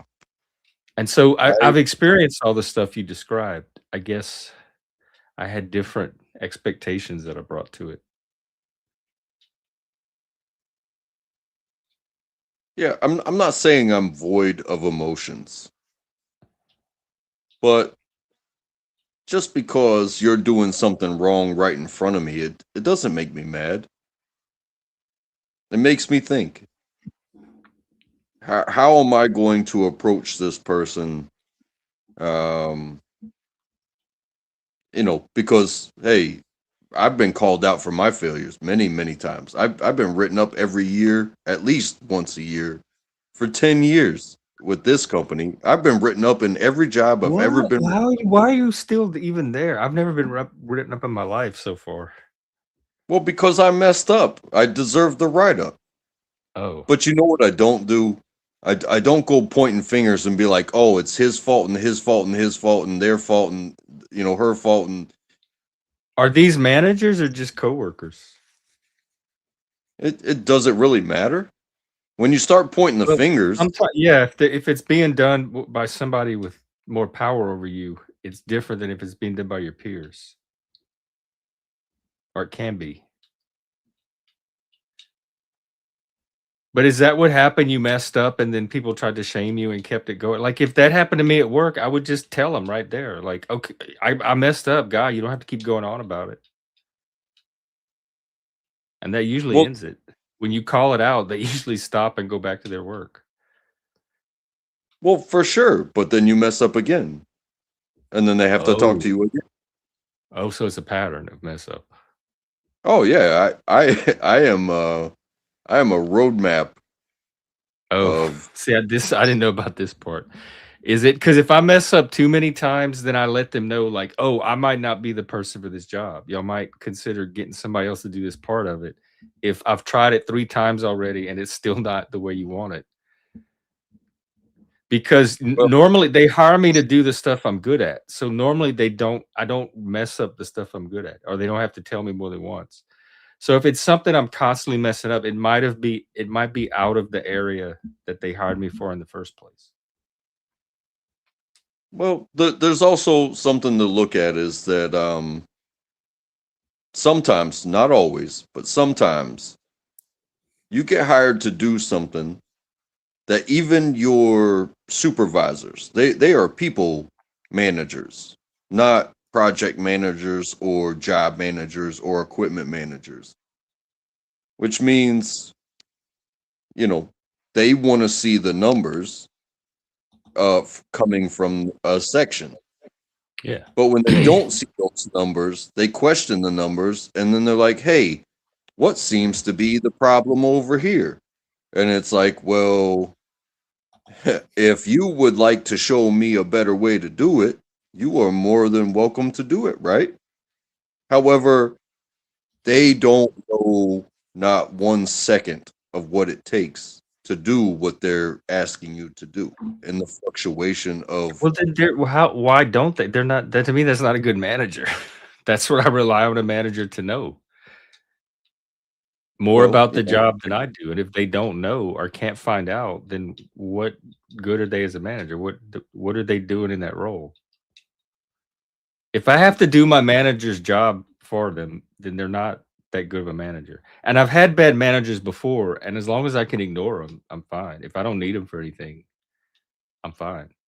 But I can't work under a bad manager that's always around trying to tell me what to do when they don't know what to do. But I've had that in a few jobs, but not And not don't get me often. wrong, I don't have anybody breathing down my neck about my job. I don't have that. I work in a very beautiful environment, but people have questions. And honestly, my boss has learned more about what I do by saying, "Hey, what's going on over here? We're behind." And I did pretty good in statistics. And I live statistics and logistics every single day. And I'm like, hey, um, I can boil it down. I can boil it down for them. And that gets me out of a lot of hot water. My failures aren't so much performance related. I fail in other ways. Um, but I get forgiveness in those policies because I am dependable when it comes to the performance. You understand? What? Yeah, and I have a question, but Fatty, wouldn't the time with the company provide some qualification? Like the longer you've been with the company, the more you probably know about how it works. Um, let me grab it back. Hang on, I lost it. Two trains tried to come in at once. Oh yeah, about how you fail in other because if you messed up this thing that the other people needed and you had to redo it and all that, that does sound performance related though. So what were the other is it more of the social stuff, the interpersonal stuff that you get written up on? Yeah, it's attendance. Oh, attendance. Okay. Yeah, that's kind of a hard one to get around. Yeah, attendance can really destroy everything. And I've had to own up to my lifestyle and my mistakes. Um, I really have. I've had to be way too honest with my supervisors so that way they understand me a little bit better. It's not an excuse. In fact, it was a truth telling session. But ever since that moment came to be, it didn't eliminate um, the tendency, but it has reduced it because uh, their forgiveness meant so much to me that I'm doing better to be better for what means so much to me, and that is my occupation. So it's not the occupation itself you're having trouble with, other than messing it up those times. No, I mean, But it's showing up to do the occupation in the first place. yeah, for sure. And I am also training people, um, and it's tough when you're like, you know, every inch matters. If you miss an inch here and you miss an inch there, it seems like it's okay right now, but eventually in one space you don't have enough space, and in another space you have way too much space. Why do you feel so much protected over here where you can't fail, but over here you can't pick anything up? There's no room to move. It's because you missed an inch, and then you missed an inch, and then you missed an inch, and you times that by 100 or 500 or 1,000, and next thing you know, everything's hugging each other. It's all just one blob of shit over here. Over here, it looks like the Midwest. It's like, oh, wide open spaces.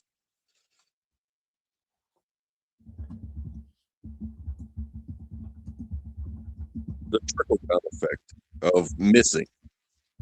It's like, oh, you Well, know, it's just an inch, right? It's just an but inch. isn't it? I thought that was part of the skill of the job is knowing how to get those inches perfect and not eyeball it all the time or eyeball it more accurately. So if somebody was really good at the job, would there be less of the inch problem? It takes time. And this is something that I tell my people is like, you know, you drive a car, right? I'm not telling you, but I'm saying you drive a car, right? Um, you've got an accelerator and a brake. Not every time that you need to accelerate do you put your foot to the floor because it's gonna yeet you forward. And not every time that you need to stop, you don't just put your brake pedal to the floor. It's this calculated measurement of your ankle that can maintain pace. It can slow down without, you know, the people in the back seat smashing their heads on the back of the front seat.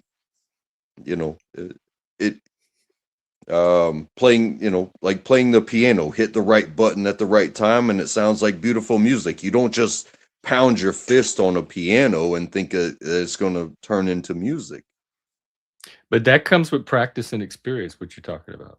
That kind of intuitive sense and that muscle memory.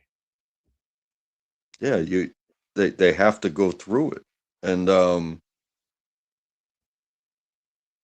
like Do you get again, your inches right? do I get what? Do you get your inches right? Yes. So these are just the new people that, yeah, I don't know if they're, I don't know how you overcome that learning curve. Well, I mean, even take learning to write. I could teach you, you know, what an A looks like, a capital A, right? I give you a full sheet of paper and teach you what an A looks like. Welcome to kindergarten, right? Yeah, I remember that. We had the lined paper we had to And then buy. the lines get smaller and they get smaller, and then eventually they call it college rule, right? They call it There's what? no dot. It's very thin. Oh There's no yeah, dotted oh, I love line. college rule. That was my favorite type. Yes, I love college rule. There's no dotted line, Yes. and what you write on it has to be fine. It has to be legible, and you will write Gave you and the write most lines. and You didn't have to flip the you pages off. write an entire paper within those lines, and it will be legible. Which Right. means your thoughts went to that paper. You could turn that paper in, and the teacher could read it and grade the information that you transferred over to them. You know, but you gotta tighten up every step of the way. You gotta tighten up. You gotta tighten up. You gotta tighten up. The the information might. Hey, like I was saying about picking up the wrong product and putting it on and having to fix my errors later. At least it was on there correctly. Like you know, hey, where does milk come from? Milk comes from The sand store. and rocks from the ocean, and eventually the dinosaurs came, and you know, Is that what you put on your desk? if it fits in those lines and they can read it, then it's nice and clean and it's transferable information. However, when they come back and tell you that no, milk doesn't come from rocks, you have an opportunity to learn the information and put the correct information on there. Whereas if you just squiggle a bunch of lines, it's like, well, that's not transferable information. I couldn't tell whether you wrote, you know, milk comes from cows, milk comes from mammals, you know, milk comes from teats or breasts or something like that. Yeah. It comes from heifers. You just put a bunch of squiggly lines out there, like a doctor's prescription. Well, how How do does this relate to you what's happening at work? Are they the new hires giving you squiggly lines? No, they are tightening up, but you know, it's tough. I can't take somebody and give them my experience because No. my experience took 10 years to get, right? They're at 2 months. They need to feel failure. They need Well, those that's mistakes gonna to happen. come. Failure is gonna happen naturally And if they're you new know at it. it's you can't sit there and get upset when they fail because they have to go through it. They have to clean it up. They have to have it brought back to them. They have to have these things. Whereas, you know, again, my agenda of when I think we should be done, when I tell my family I'm going to be home, when it's like, hey, I look at the numbers and be like, hey, this should take, I should be out of here by 2, or at the latest by 4, or maybe I've got something extra to do. This is when I'll be home. But when they're in charge, the new worker is in charge. The teacher is at their whim, So at you their don't have set perf- hours where you clock out when your shift is over? You have to stay until they finish their work? we are assigned until until the production that is assigned for the day is done. Oh, okay. That's a different model than I thought you were on. Are you hourly? Yes. So when I leave early, I'm taken away from my paycheck. When things take longer, uh, You I'm get adding paid to more. it. So it rewards inefficiency. Well, not necessarily for me being as where I am, because you know when things take longer, it may be the nature of the business, and I call that earning. When things don't take as long, especially when you look at like a I farmer's almanac. Oh, it's going to rain today. Hey, I'm not going to be able to pick the girl up from school. I'm going to be here for, till we're done. If you could please handle that. Communication with the family always helps because I'm going to be here until this is done. But your Whereas, family knows every day that you go in that they're not sure when you're going to come home. well, again, just like you can expect it to be hot in summer and you can expect it to be cold in winter, I know what Tuesdays and Fridays are. You know what I mean? Yeah, I mean that would be frustrating. I don't think I could take that type of job. Maybe I could. It's too open-ended. But that's part of the job. Has it always been that way? Fatty, get up here and help this guy. You know a lot about this. I'm going to run to the Fatty restroom. wants to do this. I'll be right back. Oh, okay. I need a pee too. Maybe we'll do an intermission. Let's see. I don't have a new video to play. We'll just put on some tunes. All right, we'll be back in a couple, folks. Go get a refill. Go pee. We'll see you soon.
Oh, I need to go grab a snack. I'll be back.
All right, folks, we're back. I'm back. Yeah, I'm back as well. Oh, okay. Welcome back. We may get fatty in a minute. I'd like to get his. I'm not trying to be too specific about what I go through, because I've been through it so many times with many different types of jobs over many years. I'm trying to, because I think this is what's helping me out. I'm trying to be intercontinental with it. Like, you know, not everybody eats the same way. Not everybody drinks the same type of coffee.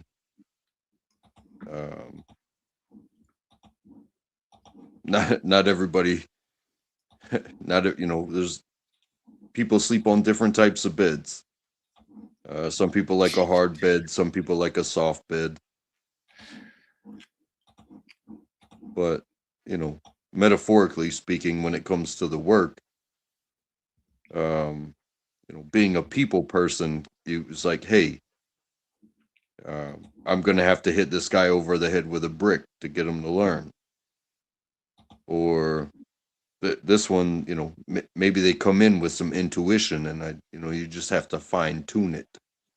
Is there like a labor shortage in that market? Why are they hiring people that you have to hit over a brick to learn anything? It seemed like they hire somebody with a little bit of basic talent for the job. Well, that's something that comes into it as well. Is it's not necessarily that there's a labor shortage, but we're always bringing in new people.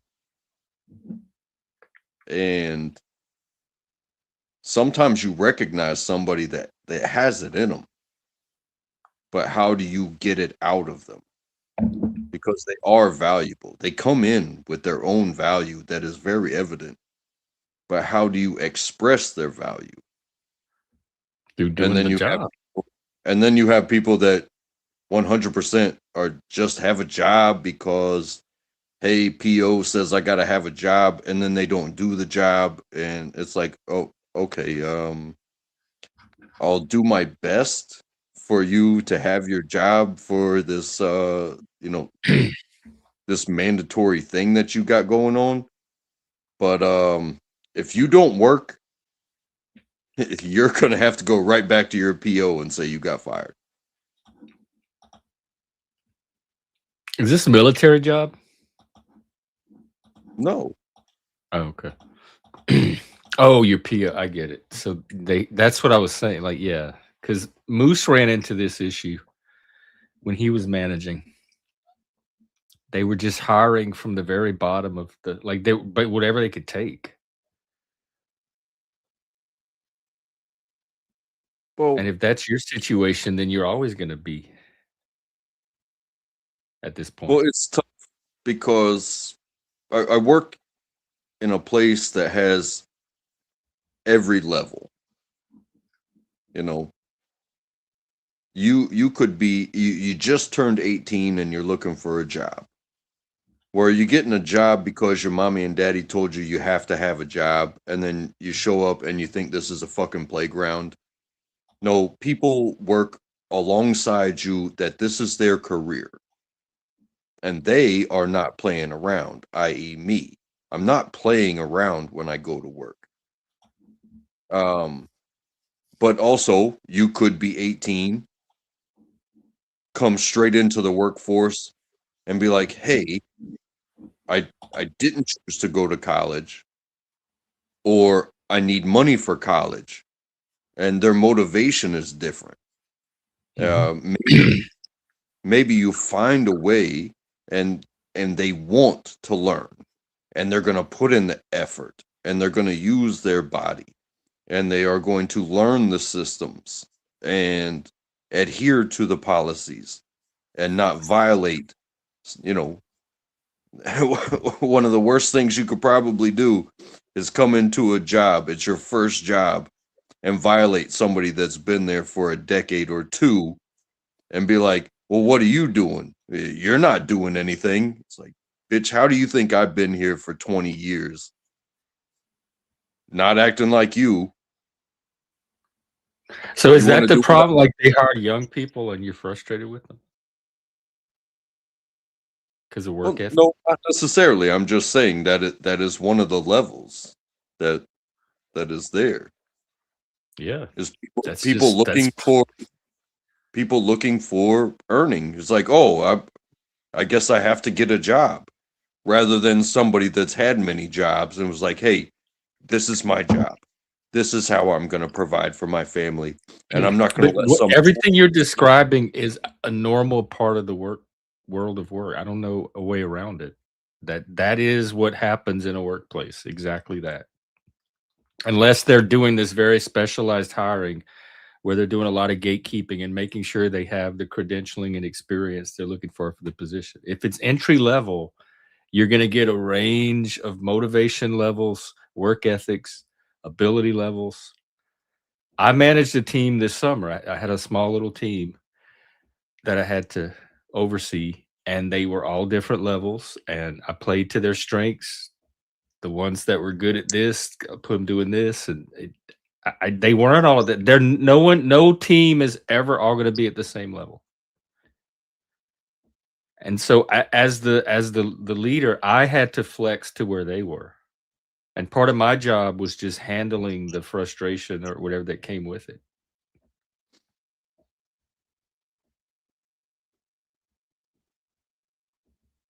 Did you have authority? What type of authority did you have?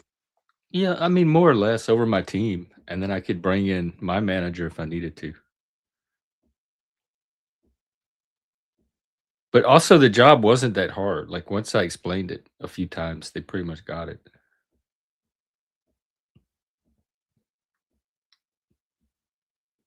There was some, it was a type of job because there was some physical labor involved that pretty much anyone could do. A kid out of high school could do it. And then some parts of the job took a little more like cognition and ability to do some abstract thinking. And there were some people that were better than that than others.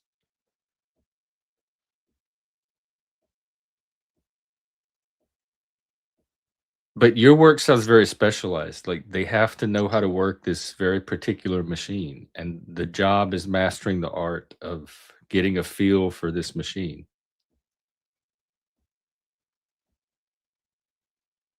Right. And so The to me, the company should be hiring at the very beginning of the pipeline, hiring people that are coming in with the capacity to do that and the willingness to at least put some effort into picking it up. So if they're hiring lazy slackers that are not interested in the job, well, that's a management issue. They're hiring the wrong people.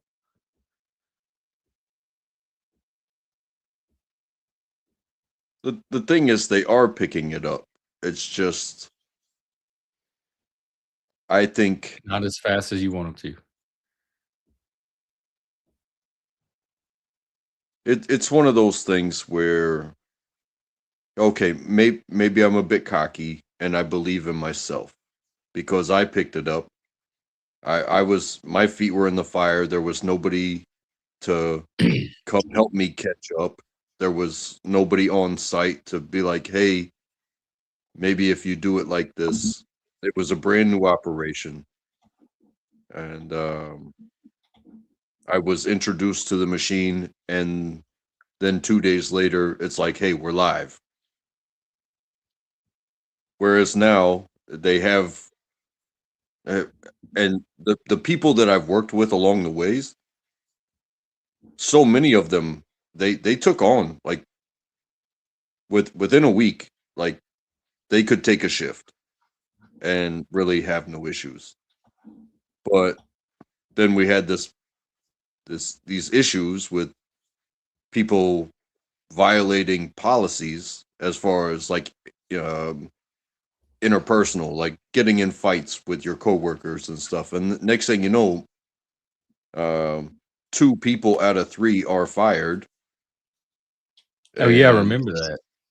yeah, and now I have it. It doesn't matter where they came from. It was like, I remember saying, "Hey, I would do anything for a full-time position," and they were like, "Oh, well, this is available," and I had to go do that. I had to go learn. It's not what I'm doing now, but I had to go learn. And then when something became available that was different, it was like, "Hey, I really don't like what I'm doing right now, but if there's anything else," and they're like, "Hey, well, there's this new position if you're willing to learn," and I was like, "I'll take it." And next thing you know, I've been doing it for 8 years. And without those other people, like it's one thing to have somebody move on, it's one thing for have somebody get fired. But when you lose 2 out of 3 teammates, um, you it's like, hey, give me anybody that just wants something that has internal motivation So because you're I not can't. happy with the 2 people that they replaced them with. It's not that I'm not happy with them. It's that I don't have assistance in getting them up to speed. And I've said this before, I don't want to scare them away. Plus, like that's why I asked about your capability of authority.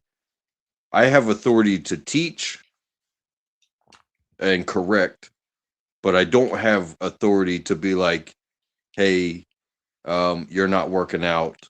We're gonna find somebody else.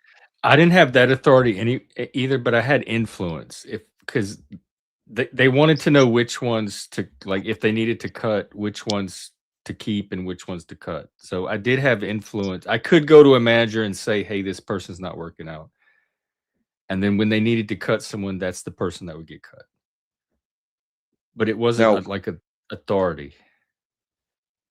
were you like on top of this team, leading them and Yeah, telling them what to do yeah. and That was my whole directing them? job was to tell them what to do.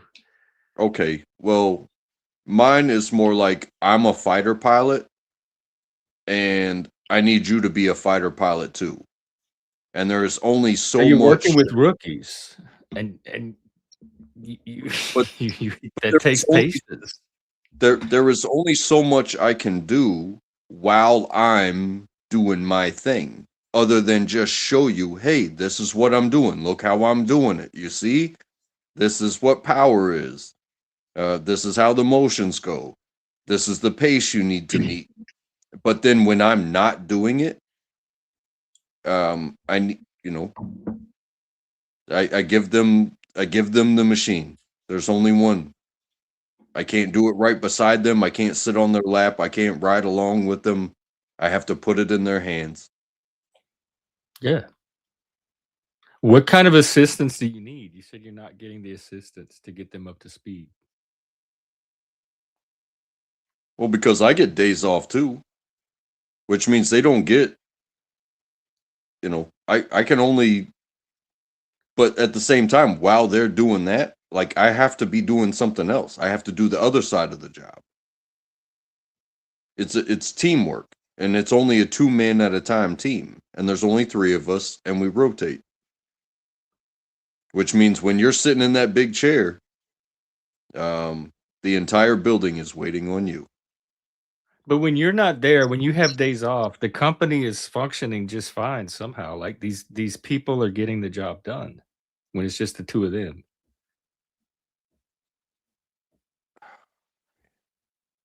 Or are they?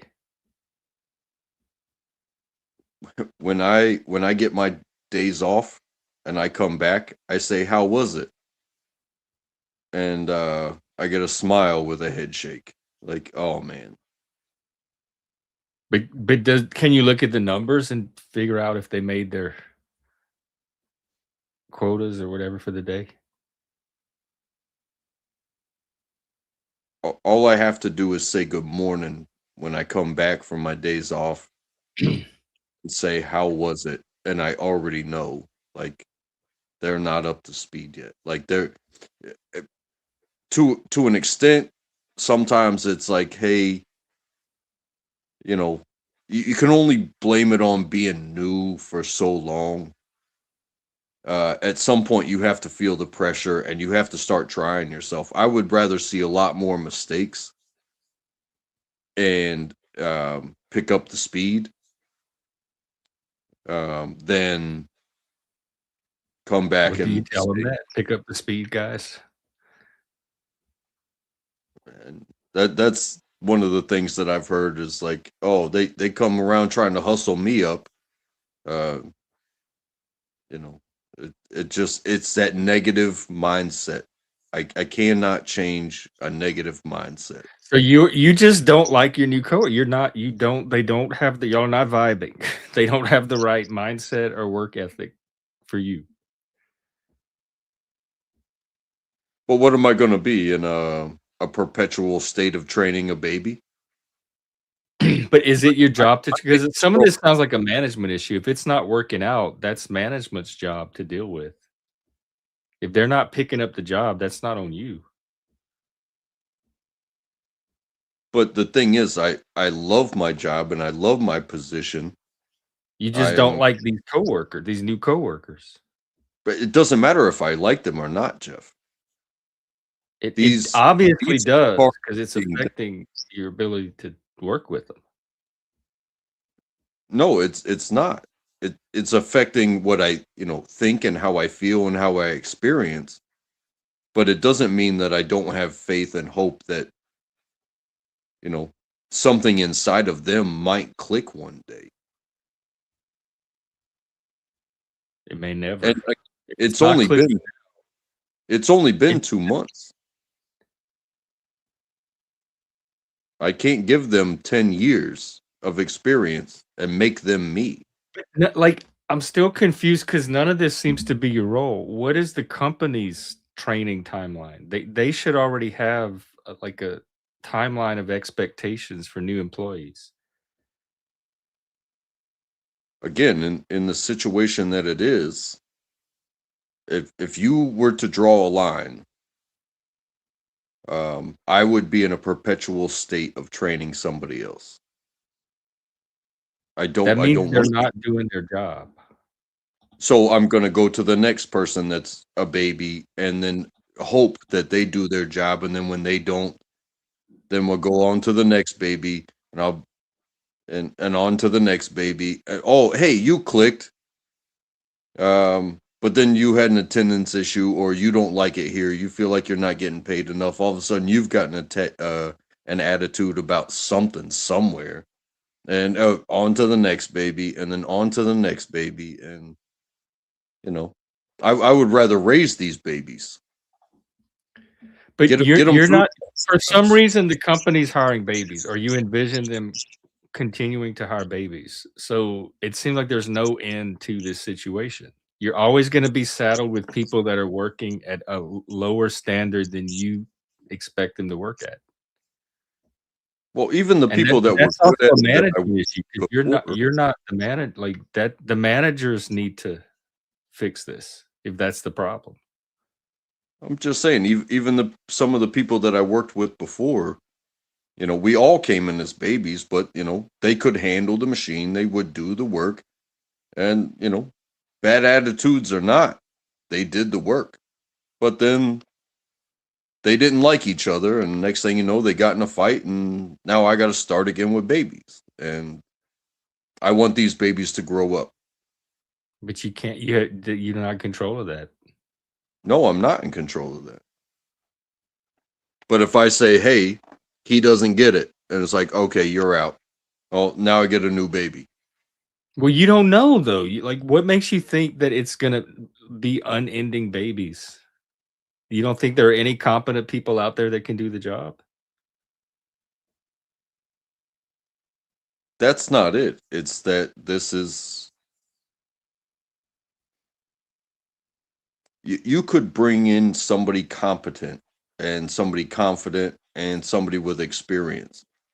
Unless they have done the very exact same thing on the exact same machine with the exact same purpose, to where they just need to learn like where to drive to work.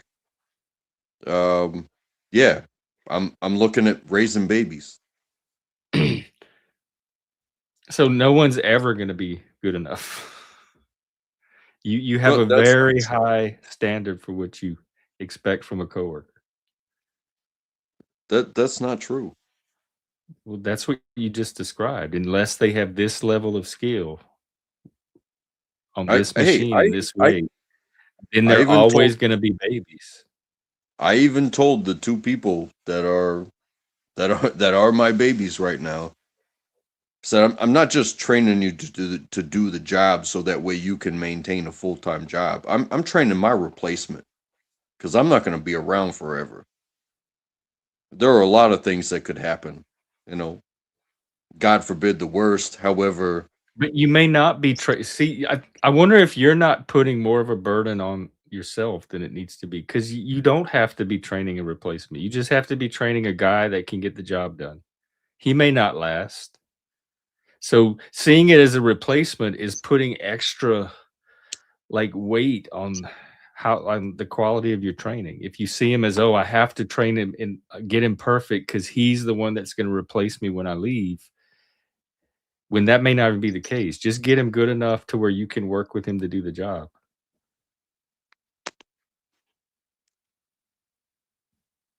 it's not about me working with him and just doing the job. It's about the greater purpose. And if I can't, it's not on me to get the worker to internalize the purpose and what it means. You know what I mean? But it seemed like it's about the job and being able to work in the sense that unless they meet your skill level, then you're gonna have frustrations with working with them. No, it's not about the skill level. It's about meeting the need of the building. Well, you had just said about unless they're at this certain level, they're always gonna be babies. So that's what I'm going off of. That your preference is for this very high degree of skill that comes from experience with using this machine. And unless you have that, you're always gonna be dealing with someone less competent than you. Maybe And so not less you're always competent. gonna be carrying the weight for the rest of the team. Well, I want them to shoot for the stars But you because that's not your business, though. That's what I'm saying, like, that part is to me, that's not even your role. It's nice to want that, but if it's stressing you out, you can let that part of it go.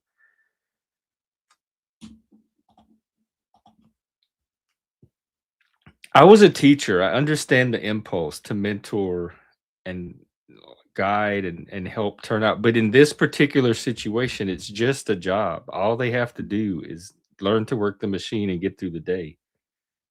Well, it's not just a job to me.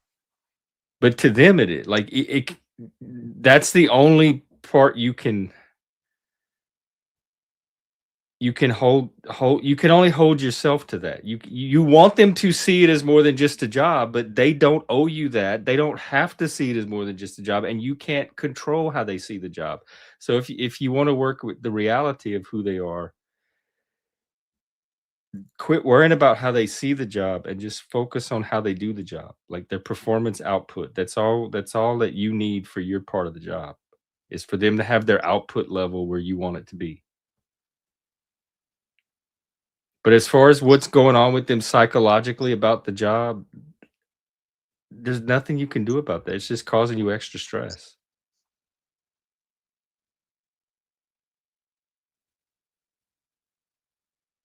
I do a pretty good job at staying at peace. This is just talking about it, you know. You're very high in conscientiousness, I can tell, and I am too in some areas. Their process, it does not hurt my feelings, and nor do I think it threatens my position. But it frustrates you. It's nothing like that. It is frustrating when I feel like I'm doing my best to bring you up, and I consistently see, in conversation, all the agreement. Okay, so we're gonna do it this way.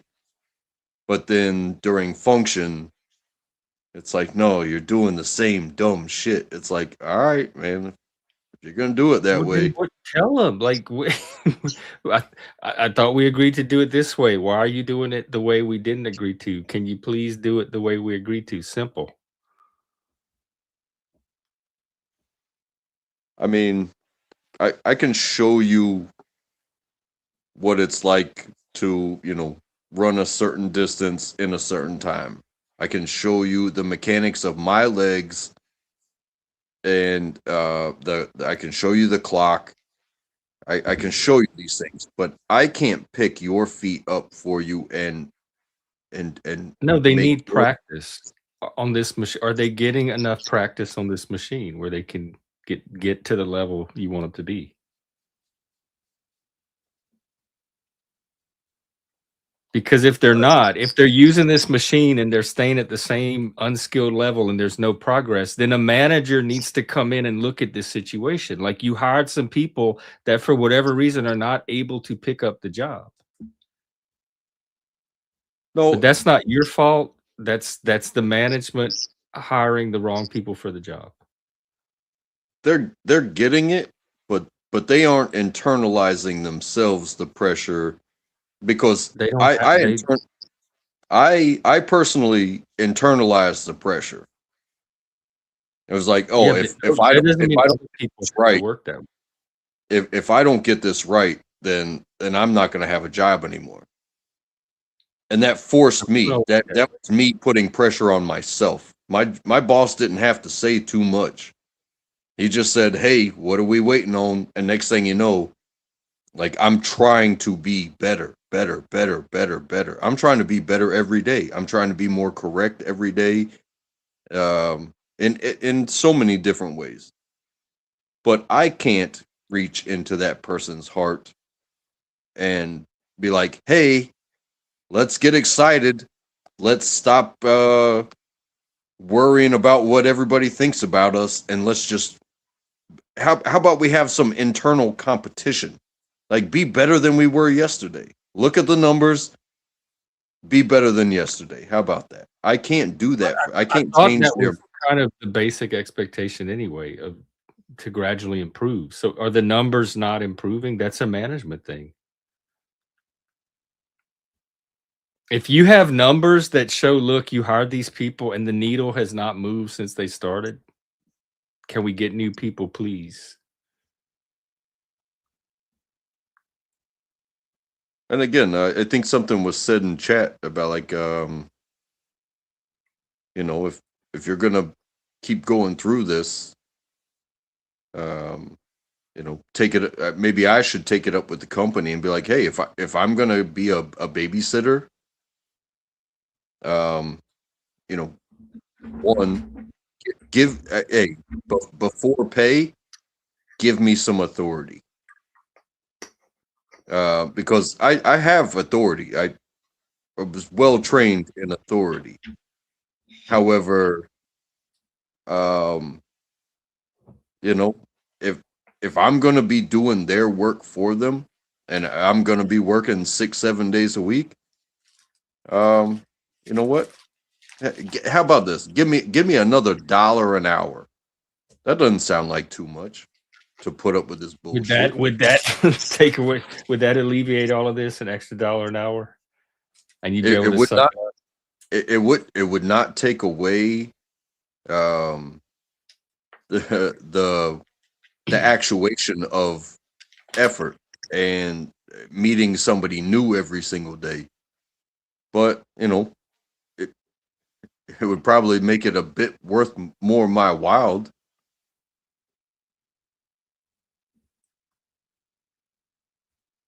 I had some team members that when because I never knew who was going to be there any particular day until they showed up, and so I would look at who was on the schedule, and I would know the days where I'm going to have to do most of the work today because I know this person is only going to do this, this, and this. And then there's some days where I'd be like, oh, great, I can relax today because I know this person can handle all this other stuff. So it just really depended on who showed up that day and what their skill level was. But I could tell by looking at the schedule how my day was going to go, workload wise.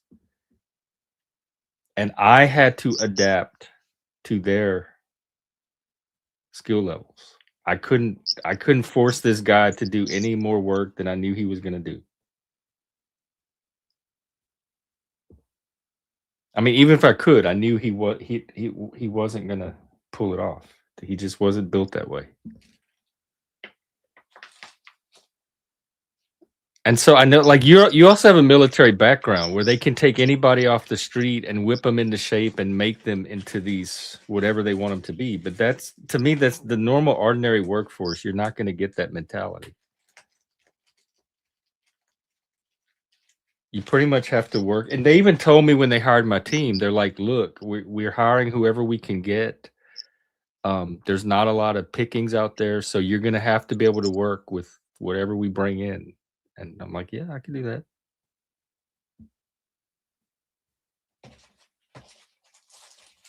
Yeah, so your company may not have the luxury of a big candidate pool to draw from.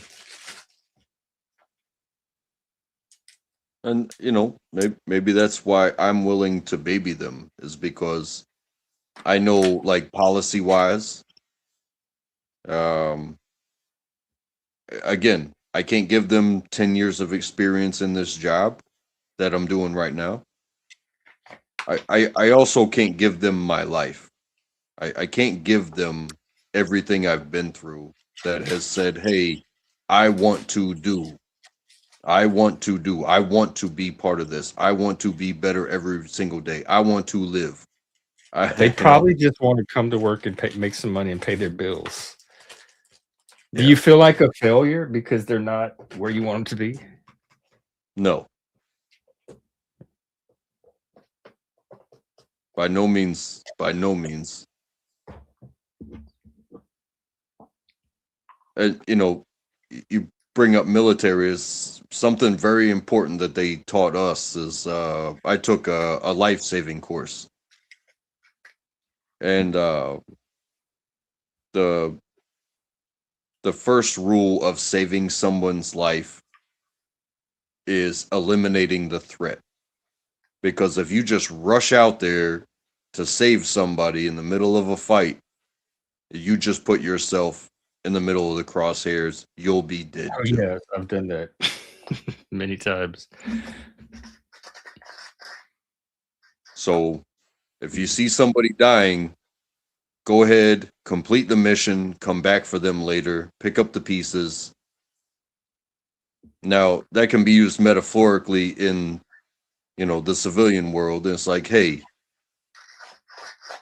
we put you out there, we put you in the middle of the fire. It's not looking good. You're dead in the water. Just go stand off to the side. But don't just stand off to the side and be like, oh, I suck. Watch how the people pick up the pieces and complete the mission. Watch their intent in getting this job done, because at the end of the day, I do not care about you. I care about getting this mission done. And if you care so much about yourself, well, you're only going to stick around here if you put the mission first. Don't put yourself first. Don't worry about your paycheck. You can worry about your family once you finish this job and go home and talk about it. But when you're at work, do work. I'm sorry. It's a harsh world. Get over it. But I don't want to say that shit at work to these people. It's not my place. They didn't come from where I came from. But I do try to flex the mission. Like, hey, I understand we got a weekend coming up. Or you're about to have some days off. But you won't have any fun on those days off if you get fired on your last day of work because you suck. I don't worry about any of that stuff when I'm with people. I worry about, are they doing the job like they need to be doing it, or are they not? I'm not there to raise, and that's the thing. I don't take anybody to raise. I'm just there to teach them the job so that they can get through the day and meet the goals and expectations. I don't care if they're motivated or mission or whatever the internal stuff is at all. I don't care about their feelings. I care about, can they do the job? And if your people are not doing the job, then management needs to be aware of that. Like, they hired some duds. But you seem despairing of if they're ever going to hire competent people ever. Like, there's nobody out there that's going to show up that can do this job other than people like you that have already been doing it for years.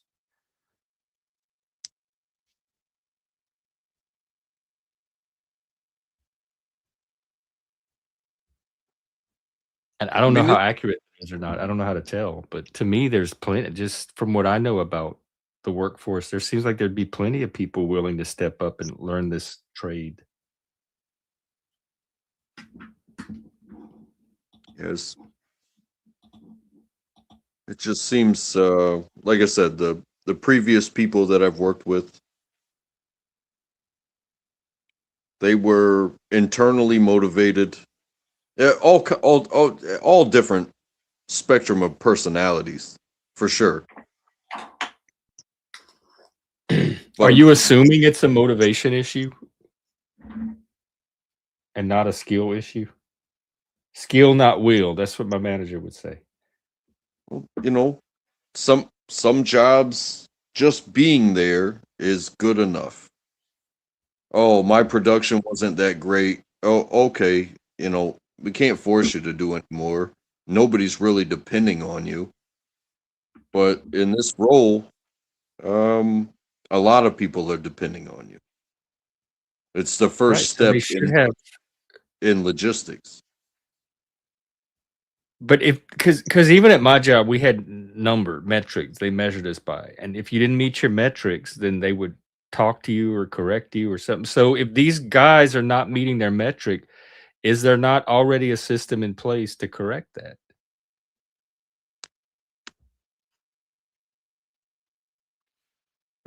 That's something I'm going to have to talk with my supervisor about. Yeah, that's what. If you have numbers that can show that these guys are working under performance, like they're underperforming, they're working below the minimum standard, then yes, you need to show those numbers to your manager. Because everything you're going through is stress that a manager should be taking on, not you, not the coworker. This is management stress. This is what they get paid for. So you're doing all kind of emotional labor that they should be doing that you're not even getting paid for. Well, that's not true. That's not true. Like I said, this is a very small team and a lot depends on it. So when they fail, I suffer. You understand? It's Yeah, not like it's but not just the manager and them. It's not just the manager and their numbers. Their numbers affect my numbers on both sides of the line. that's all the more reason to tell the manager so he can know that it's not from you. But again, that's why I'm and like I said, I'm talking about it. I'm not really stressing about it. I may be stressfully talking about it, but that is because I want these people to to reach these plateaus and learn a new lesson, and then level off, and then learn something new and become better every single day. Because the last thing I want to do is emotionally and physically start over every 2 Well, you might months. have to if they're not picking it up. Like, do you? What do you think about what's the prognosis here? You think they're gonna get it, or are they fuck ups? Well, I'm seeing progress. It's tough because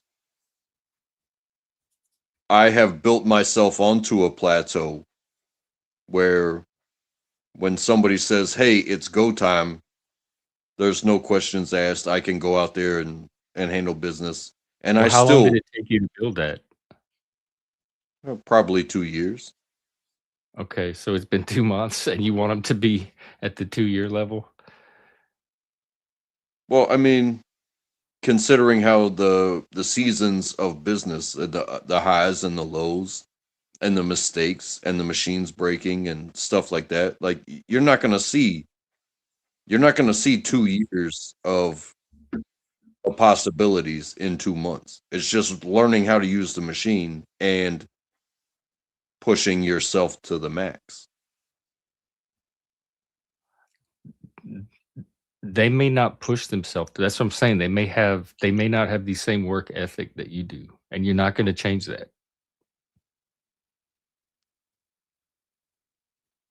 And maybe that'll just have to be fine. I will talk to my supervisor um, about some of the things that were brought up Because if today. your numbers are dropping because of these guys not meeting their numbers, there's no way I wouldn't let my supervisor know, because I don't wanna be responsible for something that I didn't cause. So if my numbers were tied to somebody else's numbers, I would be at that supervisor's office that morning saying, "Hey, just to let you know, I didn't do this part. That was this person. These are my numbers. This is the part I did."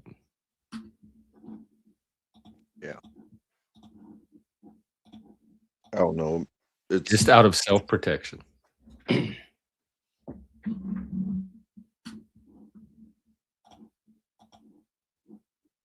and even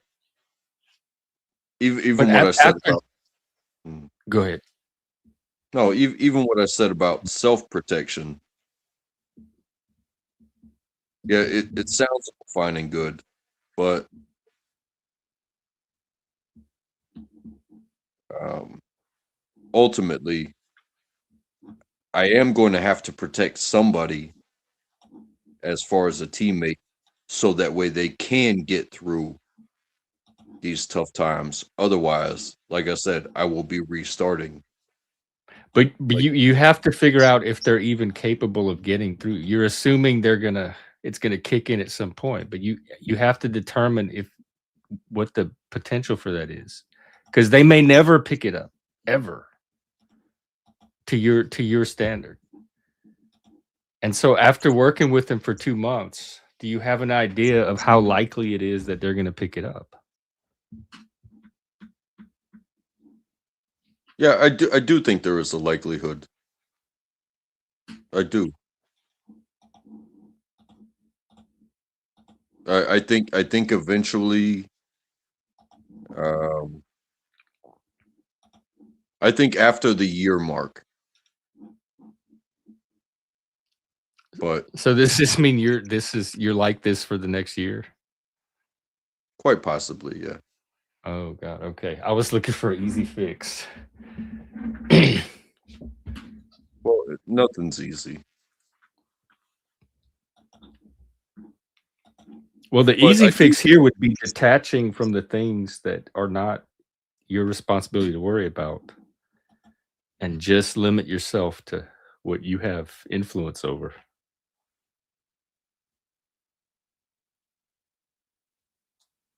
Which it sounds like it's just giving them information and then modeling a technique.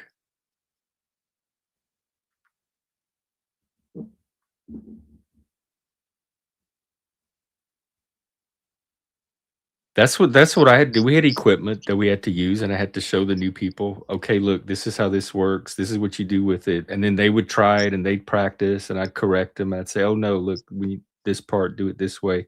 And after a day or a few days, most of them would pick it up. If they didn't, and I couldn't help them pick it up, that's where I'd have to go to my manager and say, hey, look, I'm trying to teach this person to use this, but he's just not picking it up. It's been 3 days. What do you want me to do from here?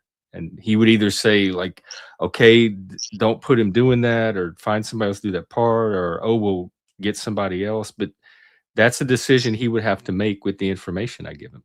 My job was to report what was going on the ground so they could use that information to make their decisions. And that's part of what's going on the ground is these guys are not making the numbers at the level you think they should be making them, and it's affecting your numbers. And it's been 2 months. So I do agree, if you keep the issue numbers focused, I think it's gonna present itself. These are the numbers before we hired them. These are the numbers 2 months later. What do you want to do?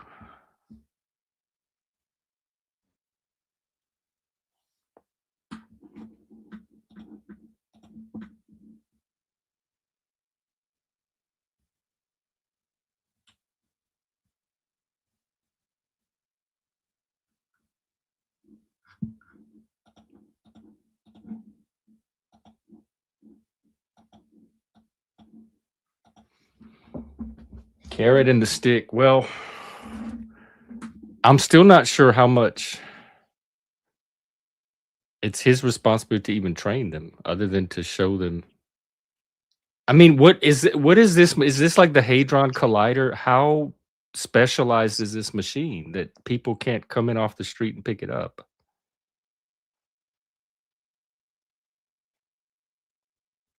I mean, it's it's kind of dumb. It's a freaking forklift with an attachment on it. You talking about the whole time we're talking about this forklift? So the I mean, it's forklifts are not that hard to specialized. drive. It's a specialized piece of equipment. It comes down to inches, and you have to pick up Like product. precision, they have to be very precise with this attachment. Yes, That's it's a skill pressure. thing. Like hire somebody that's really good at video games. I That's couldn't what do I that kind of job. I would tell them right away, oh no, if it requires this level of precision, I'm the wrong person for this job. I don't have that kind of coordination. Well, I mean, just imagine, like I play video games, and if you play shooters, guess what? You want to hit your target, right? Um, if you play racing games, like speed and maintaining boundaries and not crashing your car, like makes a lot of sense, right? Maybe skill crane. Find people that are good at skill cranes. Well, you ever see that those videos of like airplanes refueling midair, and it's No. like the fueler has the little dongle that sticks out, and then the jet flies up to it and connects to the hose, and they refuel, and then they separate, and it's like you have to be on the same page for that hose to go in that little hole, and you're flying at, 200 miles an hour at I guess, somewhere around there. And here's this floating hose, and you got to get this hose to connect in there. You got to get the hose in the hole, or like docking a space station. It's like, shh, shh, like little movements, little movements, little movements. But when you fail, you know, everybody loses their lives. It's not that serious, but hitting the hole and staying in within the boundaries and maintaining pace. It's like, and you've got all these triggers. This, it's way different than the labor force. It's like, hey, do you want to go manually move 1,000 or 2,000 cases of soda every day, or do you just want to flick this lever and pick up 40 cases at a time? You're moving 1,500 cases an hour. These guys move 1,500 cases in 8 hours, and they got to use their body. All you got to do is flick your wrist, and you're doing their entire day's work in 1 hour. You work 8 hours, you're doing 30% of the entire business. If you could learn that, that's how important it is. But if you don't care, I can't make you care. Again, But see, that's where I think you're inferring an inner state based on their output, and that's what I would be very cautious doing. If they're not making their numbers, it may not be because they don't care.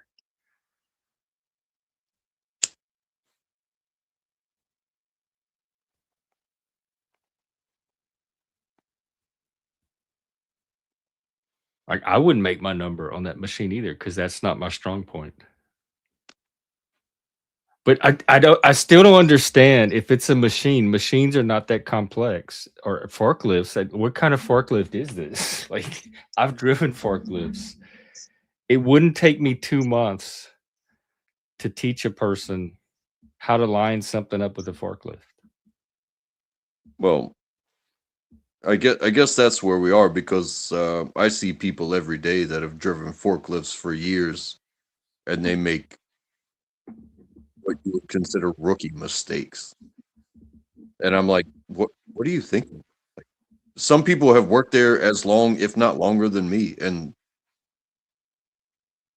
these minor details, like, what were you thinking in that moment that just caused an entire stack of product to just tip over?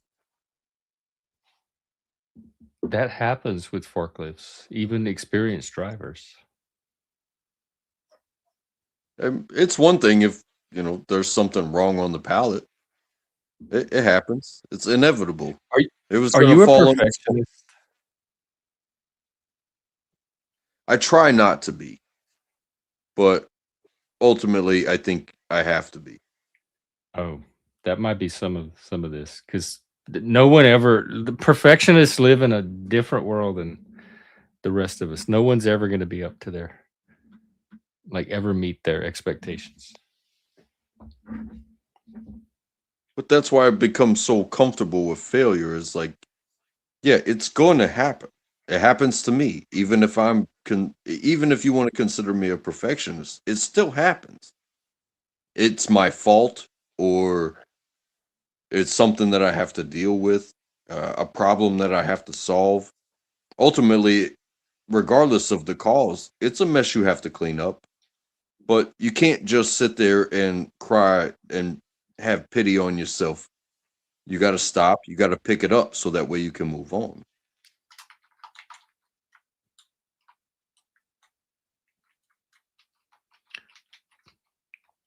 Well, I still think keeping an eye on the numbers and having a talk with your supervisor is the next step. I had a conversation. The supervisor themselves should be aware that the numbers are dropping, because that's what they do as part of their job, is look at the numbers. Well, I had a conversation with a guy today. One of my newbies. and he got his end of day printout, and he was like, "Hey, what does this mean?" And I was like, "Okay, well, this is not an accurate depiction because I took over for a bit and not all the buttons were clicked. It so basically he saw his case output and the total time. I was like, but if you really want to see your numbers, you have to play the machine and do your work like a game that you're trying to win. And then you also have to enter that data into the computer. So when you take a break, make sure you're clicking that you're taking a break. Or when your day is done, don't lollygag around and clean up and refill the gas tank and do that stuff. No, rush over to that computer and hit end of day, and it'll give you your printout.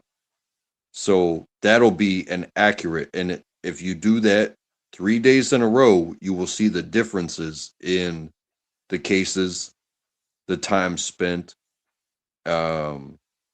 It's got the data on there. But if if you don't calculate your bathroom breaks, if you don't calculate your smoke breaks, if you don't calculate the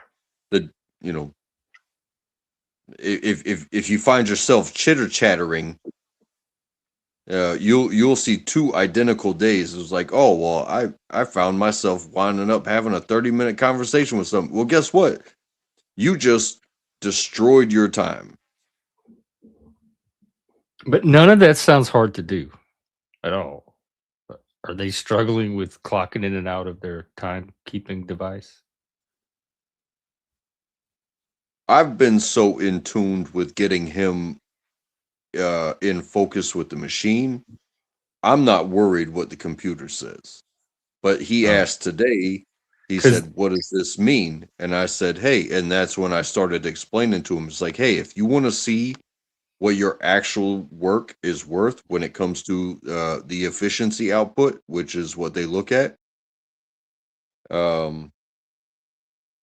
you will have to be in tune with that computer as well. So when you're working, make sure you're on the clock, on the computer, and when you're not working, go touch that computer. Stop the clock." So, I guess, I can't hear you, Jeff. I'm going to drop off and then bring me back up. Oh, no, I was on mute. Sorry. It was me.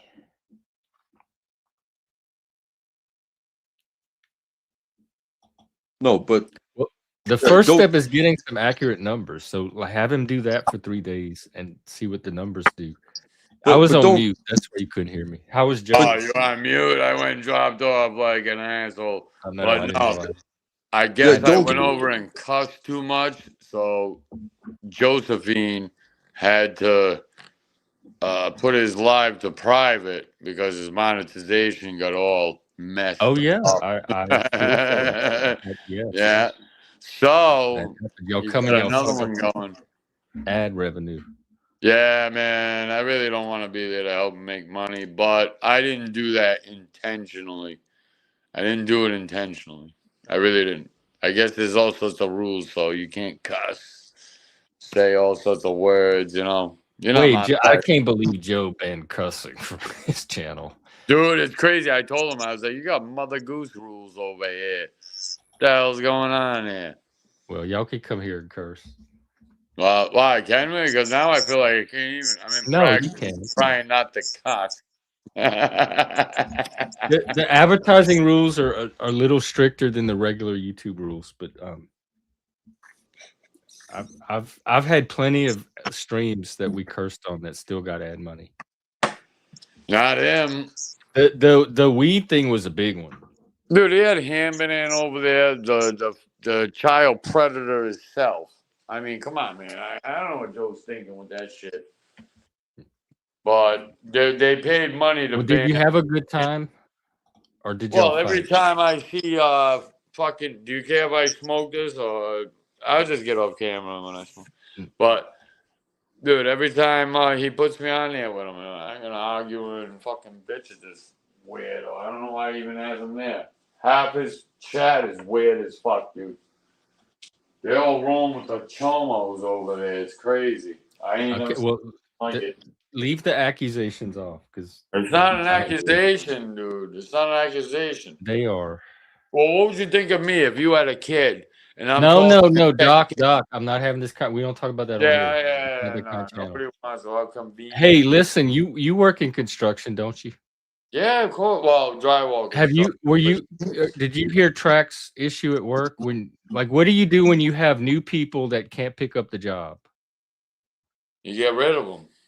Well, how long does it? Because sometimes 2 some months. jobs can take a minute to get. I'd say like about a good month. Oh, If they're not picking it up in a month, then except that he's not the supervisor. He just has to work with. They're his coworkers, and they affect his work. But he doesn't really have the authority to do anything about them. So I told him to I just don't. take the numbers to the supervisor. Wait, what's his problem? What's he trying to do? Hang on, let me get a bill. What's the problem? So he's got a problem with an employee.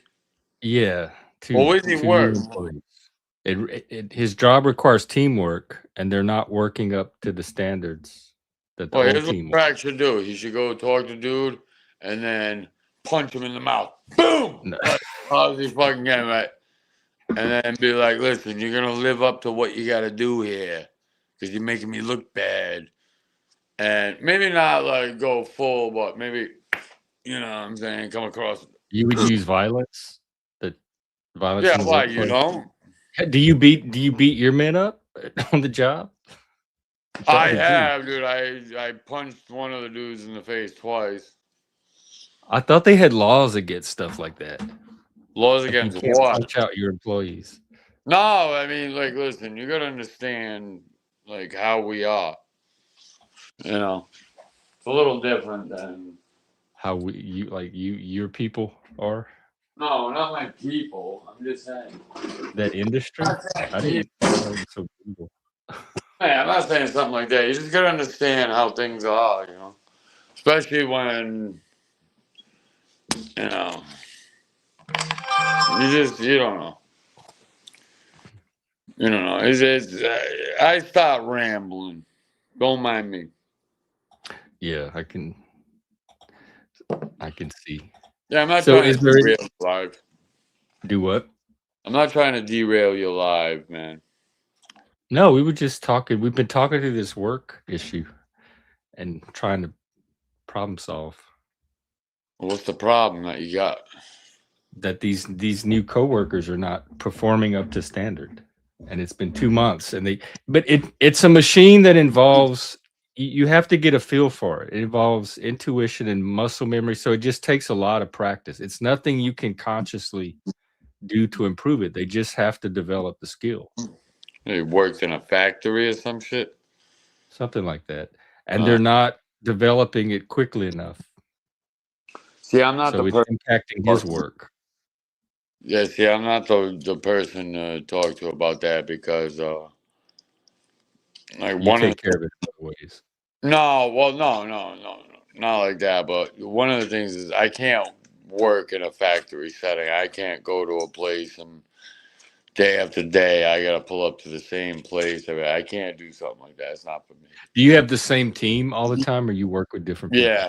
Yeah, I have the same team, but I don't have them on every job because basically where I'm at, aside from the owner, I'm the number 3 person in the company. I'm like the number 3 person. So, there's, you know, I mean, and people just, they really don't bother me. I've never been questioned on how I spend money.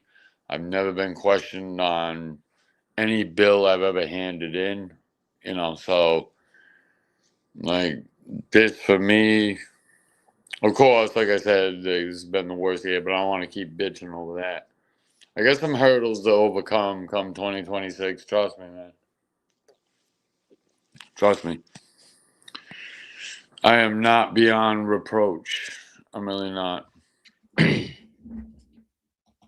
But that's neither here nor there. Yeah. Well, I'm excited to see how your video work turns out. Well, you don't even know the channel. No, I don't. I can't show you guys because I got a lot of jerks. Will we be able to find it? Like once you start putting your Oh. work out, will you start promoting it so people can find it? Probably not, dude. The first time people are gonna see this channel is when I go live from it, March 27th. In March? I don't want to miss all that good video. Yeah, but I'm trying to do the editing shit so where even when you go back, it's gonna be a treat. It's gonna be a treat. Oh, okay. Any other motherfucker is trying to put. Well, I like a challenge. Maybe I'll have to try to find it on my own. Why? Can you edit shit? You don't edit shit. You just do thumbnails. No, right? but we there's people around here that do. You need editors? Yeah, I've already had offers. Like a lot of people want to try to help me. I don't want that shit. I don't want nothing to do with nobody. What I'm gonna do is my own thing, and my videos, maybe some clippings of like certain movie sequences into the music video where I'll just be there in some angles. Like I'm a very vain person, so I definitely want myself in the videos. I gotta be seen, no matter what. Are they gonna be about you? Like this is your story? No, dude. Some of it's gonna be you just gotta stay tuned. Okay. You just gotta stay tuned. And I've been avoiding the Discords lately, but I think once I start establishing my edits and start doing my videos, I'm gonna start posting them through there, and then I'm gonna come by and be like, "This is my channel." Well, you out of here? You...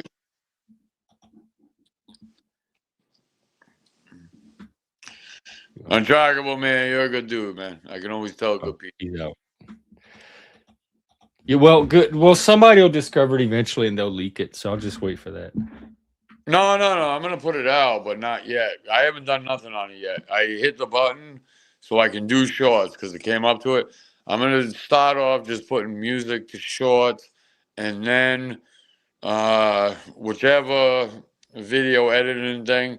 Because sometimes some videos, depending on how you film it and edit it, they take longer than others. So some could take a little bit to fully, But once it's there, man, of course you're always welcome. A lot of people are. I don't even like Joe, but he's welcome. He's over there trashing AC. He's over there talking about shiz like, she scammed some 80-year-old. Honestly, when it comes to shiz, yeah, we get fucked up. Like, if I heard Jeff scam an 80-year-old, I'd never talk to him again. But shiz, I don't give a shit. I don't care. I'm never not gonna rock with shiz. I don't care what she did. I'm not saying she did it. I don't even know who Shiz is. Shiz is the most incredible person you're gonna meet in that whole sector over there. Oh, that's high praise.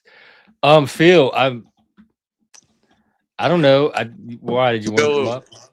Who's Phil? Phil, you know Filthy Phil? Oh yeah, I do. Yeah. That's the Puerto Rican. No offense. Yeah, the Puerto Rican motherfucker. Yup. That's a good dude, man. Yup. Hey, remember when he didn't believe my name was John? That's my first name. John, John, spelt like. Oh, I don't remember that. He doubted you about that. What did he think it was? No, remember when I came around and he's like, "No, your name's not John." I'm like, "Yes, it is." What did that? I don't remember that. That was a while ago. It was on your panel, dude. We had a lot of good panels. Come on, a name like John. Who would name their kid John? I don't believe John, dude. John Michael. That's my name, John Michael. Juan Miguel. Juan Miguel. That's my name. We'll see. Juan Miguel. Yeah, it's fucked up, isn't it? Oh wait, I don't want to get you demonetized. I'm pretty much there. I mean, why? What happened? What do you mean you're pretty? I'm not there. Oh, you're pretty much there. What happened, Jeff? This is a hobby channel. This channel right here? Yeah, I'm not gonna strike it rich. Nah, nobody is. Those days are Yeah, over. that's nobody. Even the big creators are just scraping by. I don't know nothing about it. I never tried getting money off people, but the one time I had a big problem and I brought it to YouTube, people fucking donated to me like crazy. If you can get the right chemicals flowing through people's brains, they'd start loosening up that wallet. The preachers, that's what the preachers used to do too. What preachers? Your satanic fucking The TV preachers. oh, Or even the ones in person, they would get people all worked give me up. swag it.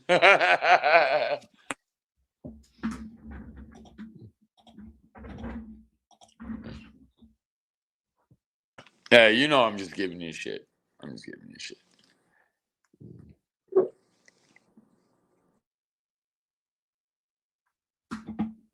Well, I'm going to glance at Joey's to see if it's worth even peeking in. I can't even tell who, I can never tell who the people are because he leaves his comments up and it hides the names.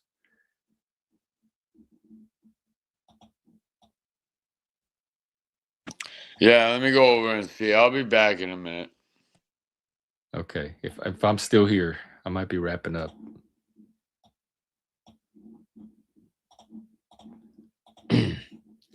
Fact, we're going to do another little intermission and then I'll come back and determine if I'm going to continue or not. I'll be right back, folks. Get you some little tunes.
Oh Lord, did the music end already? Anyway, I'm back.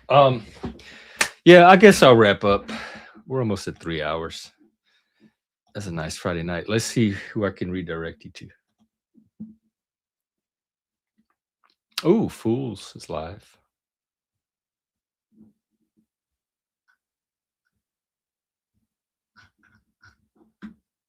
Why don't I send you there?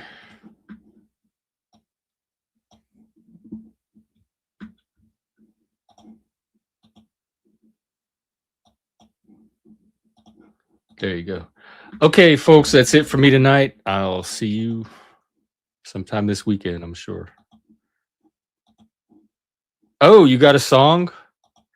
Okay. You want to drop the link or come up and play it?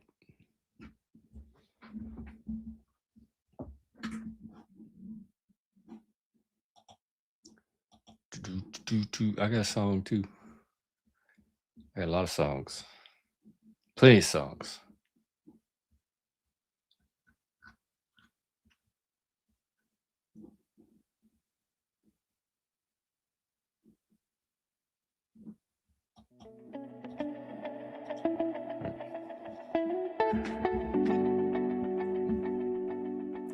All right. You talking about on your channel? Let me look.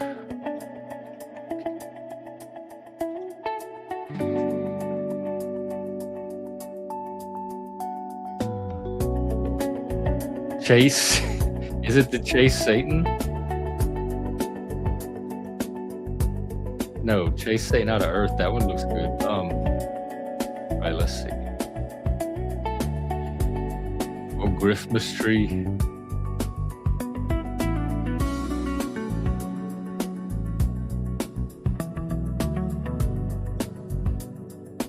At you. I'm on your page.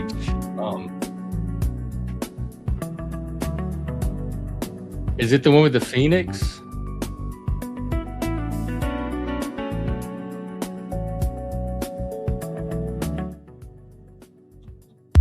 Here, why don't we just do this? What's that? Hear me now? Is it this one? No, it's I put some more stuff in the Outliers playlist, but I don't think I made the songs public to where they'll actually show okay. on the You have a published. link you want to share? I can play it to yours. There's here. I love your background. I just threw this one together for kind of what you guys were talking about with Untrackable there. What, you did it while we were talking? Yeah, My God. it's inspiring, you know what I mean? Wow. Let's see here if this is the right one. Here, there we go. We're inspiring art on here. Yeah, for sure. Conversations, bro. My mission is done. It's good. I'm on mission. I'm making my numbers. It's called If It Ain't Broke, Don't Fix It. Oh, yeah. I saw your chat comment. Turned out pretty funny. Is it ready to share? Yeah. Non-copyrighted, of course. Nope, all original. Okay. And actually, the two funky ones turned out pretty dope. I threw a little metal twist onto this one and see what happens. I'm excited. Here, I'm gonna put us on screen. Can you hear me? Yep. All right. Is it playing? I don't hear anything. You might have to turn it up. Oh yeah. Somebody, anybody, throw me a life ring. If it ain't broke, don't fix it.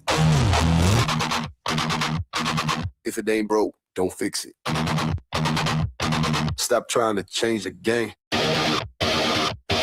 Just play it.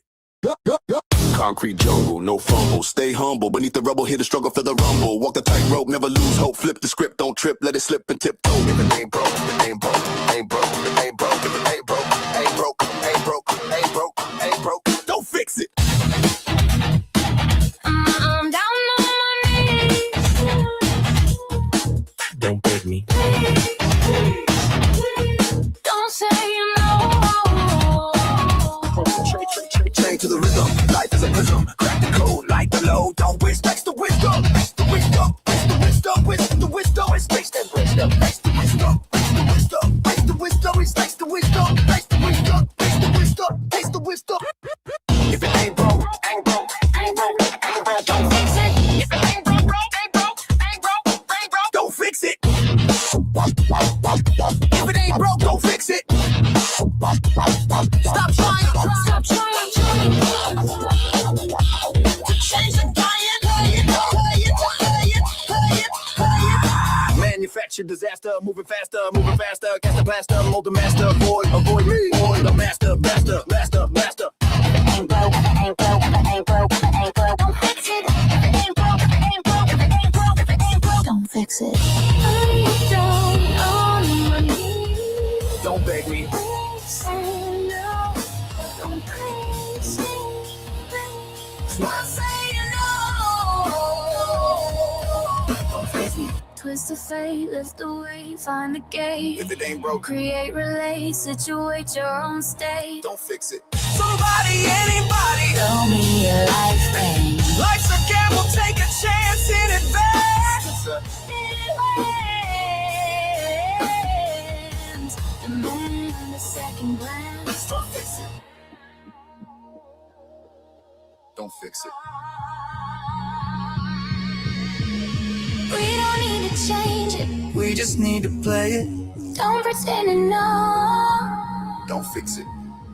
Life's a stage and I'm here to put on a show. Dig the vibes, strive, thrive, and feel alive. Oh, hell, ain't broke, ain't broke, ain't broke. Don't fix it.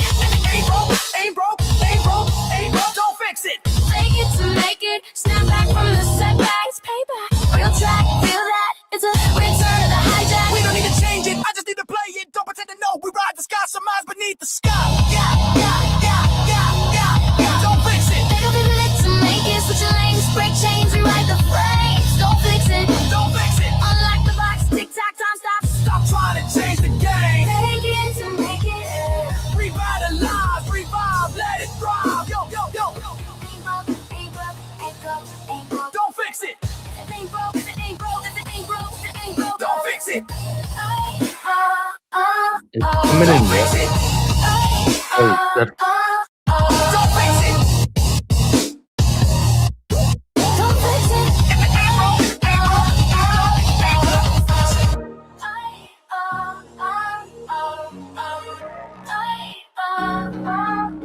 Don't fix it. If it ain't broke, if it ain't broke, if it ain't broke, if it ain't broke, Don't fix it. if it ain't broke, if it ain't broke, if it ain't broke, ain't broke, don't fix it. Don't fix it.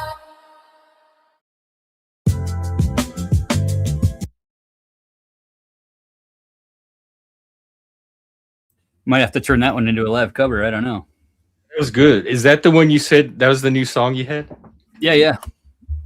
Because you mentioned some Outliers mix a while back, or some new Oh yeah. Outlier song, but I went to your page to look for it and I didn't see it. There's a couple new Gen X Jeff remixes Oh. that What a new age we're living in. yeah, no shit, right?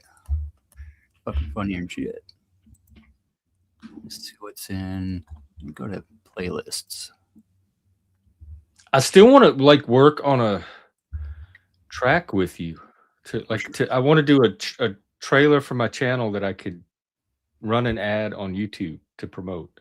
Oh, for sure. A commercial, an ad. Actually, a couple of these Gen X Jeff ones we could take and take them into the studio, pull the lyrics out of them, and then do like turn the lyric into a MIDI sample, and just use like the Outliers in Exile lyric or whatever, kind of over and over in like a like a corporate repetitive 30-second, 45-second type thing or something. Yeah, like that's about what, probably like a 30-second ad max. Yeah. 20, 30, something very catchy. Like it pulls you in quick. Yep. And it doesn't need to be very long. It just needs to give you a little sample of what goes on here. Let's check the intros on these two here. Okay.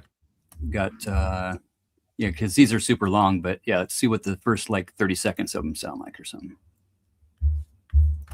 There you go.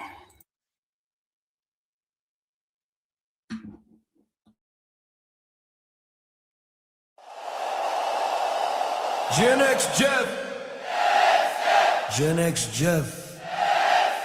Gen X Jeff. Gen X Jeff. Gen X Jeff. Jeff. Let's go.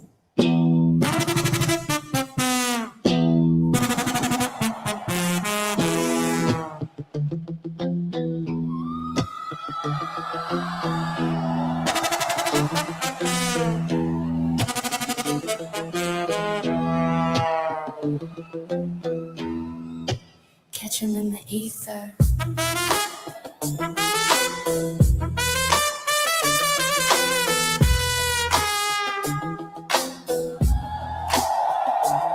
In the Panoverse,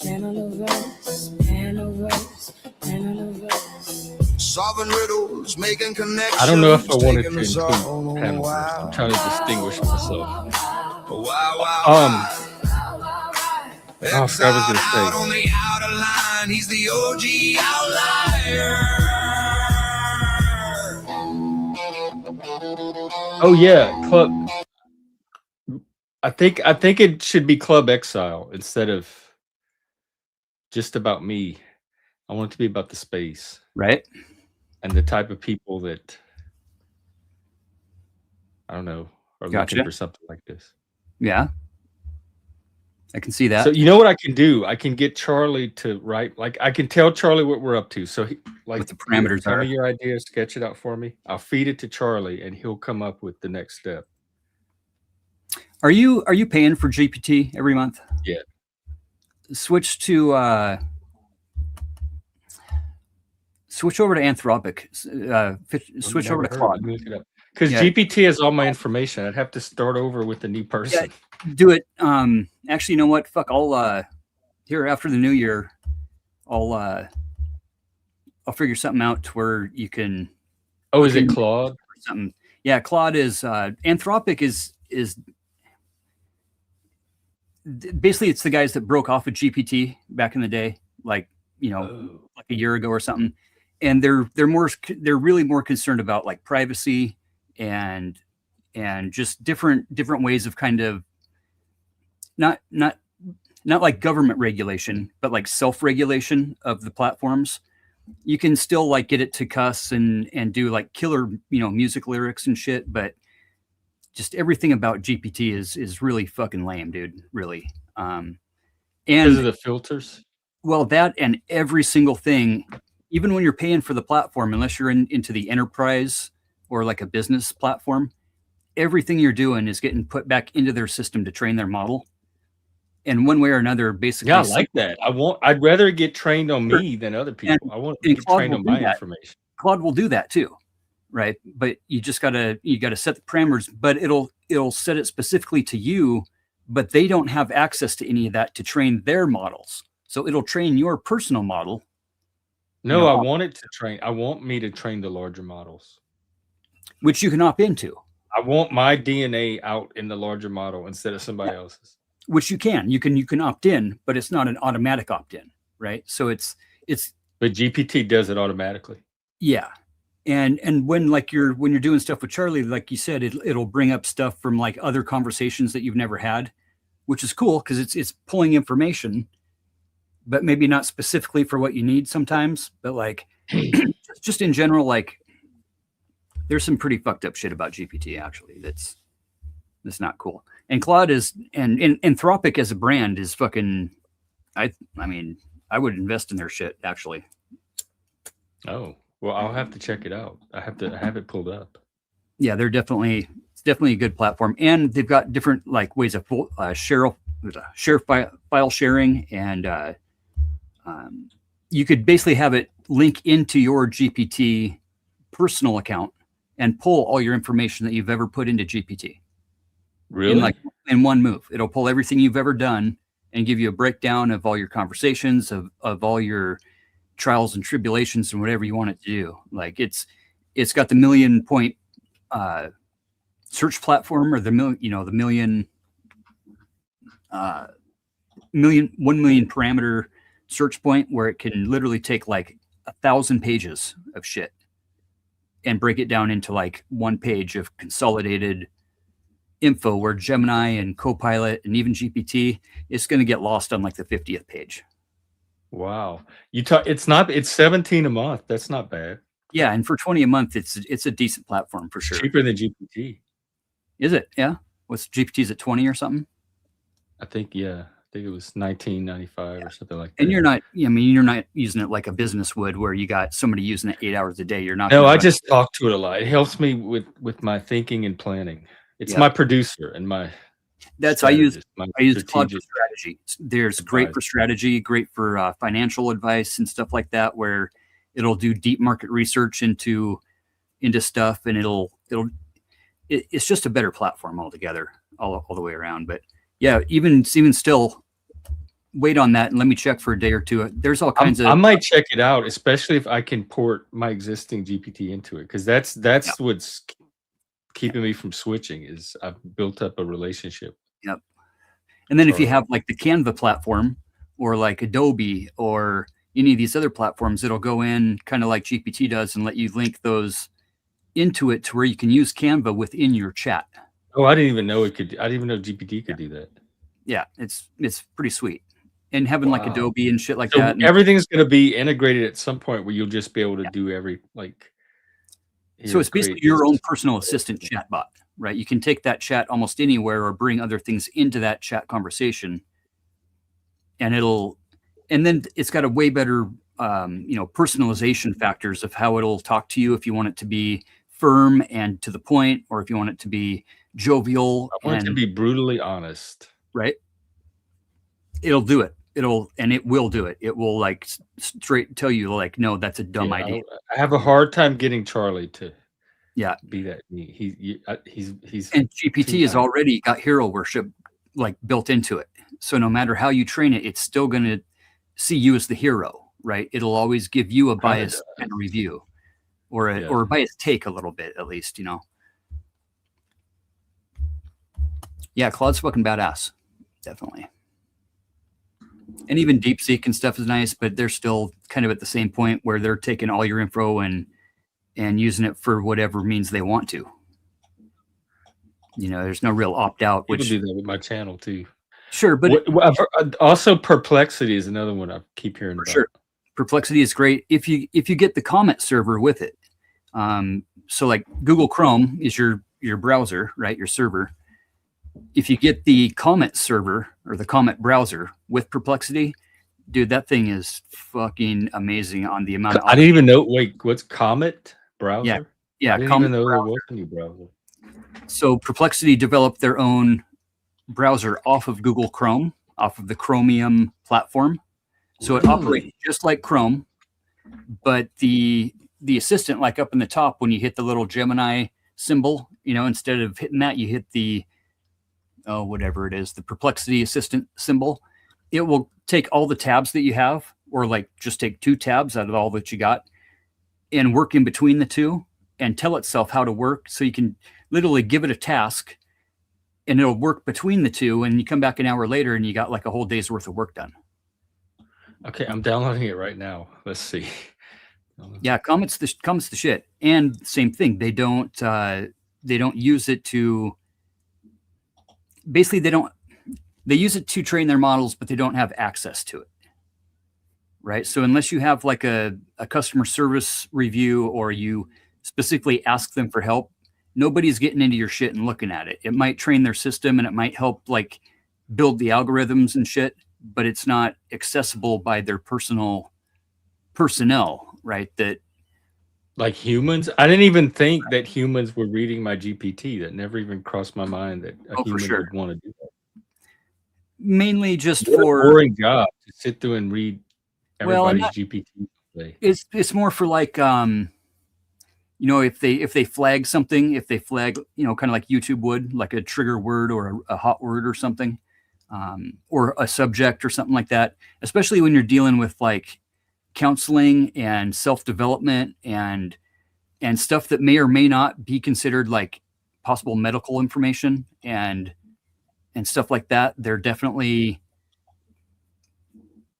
the criteria on that, obviously, but like just everything about GPT and the fact that Sam Altman is doing the shit that he's doing right now with the shit that he's doing with Palantir and stuff is not cool. Well, I don't know about all that conspiracy stuff. I just in general,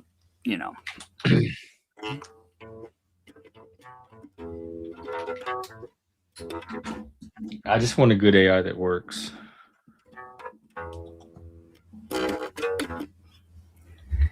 Yeah, Perplexity's a bomb, dude. It's the Comet browser. I've gotten so much extra shit done, automated work, and you build your own little personal agents and stuff like you would in GPT or something. But it'll integrating between the 2 tabs and having multiple tabs open. Is it good at making YouTube shorts? Yeah. Clips. Yeah, it's definitely got a good clipper machine. Actually, that's something that I'm launching here in the next couple of days is the clipper that'll basically it's an animated browser. I just launched it and it started a video. Where's the browser? Got the little comet game that you can play too, where it shoots the comet and you got to get the comet to move around and do its thing around the planets and shit. Yeah, I've been using the fuck out of Comet here the past few months. Oh, it says I have to wait till for Chrome to. I have to close this Chrome Oh, probably to get it to update it and all that shit. to Yeah. get up. Yeah, so I have to do it after I sign off. Nice. Yeah, it's basically it'll take your however you're signed into Chrome, sign into Comet the same way, and it'll pull all your bookmarks and your contacts and your favorites Yeah. and all that shit out of your That's browser pretty history and awesome. stuff. Yeah. Definitely pretty dope. Okay, I'm gonna try this one out.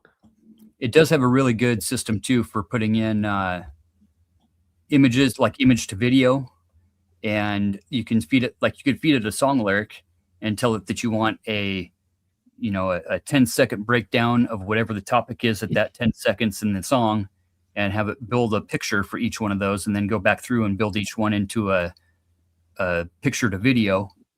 So by the end of the song, basically you've got a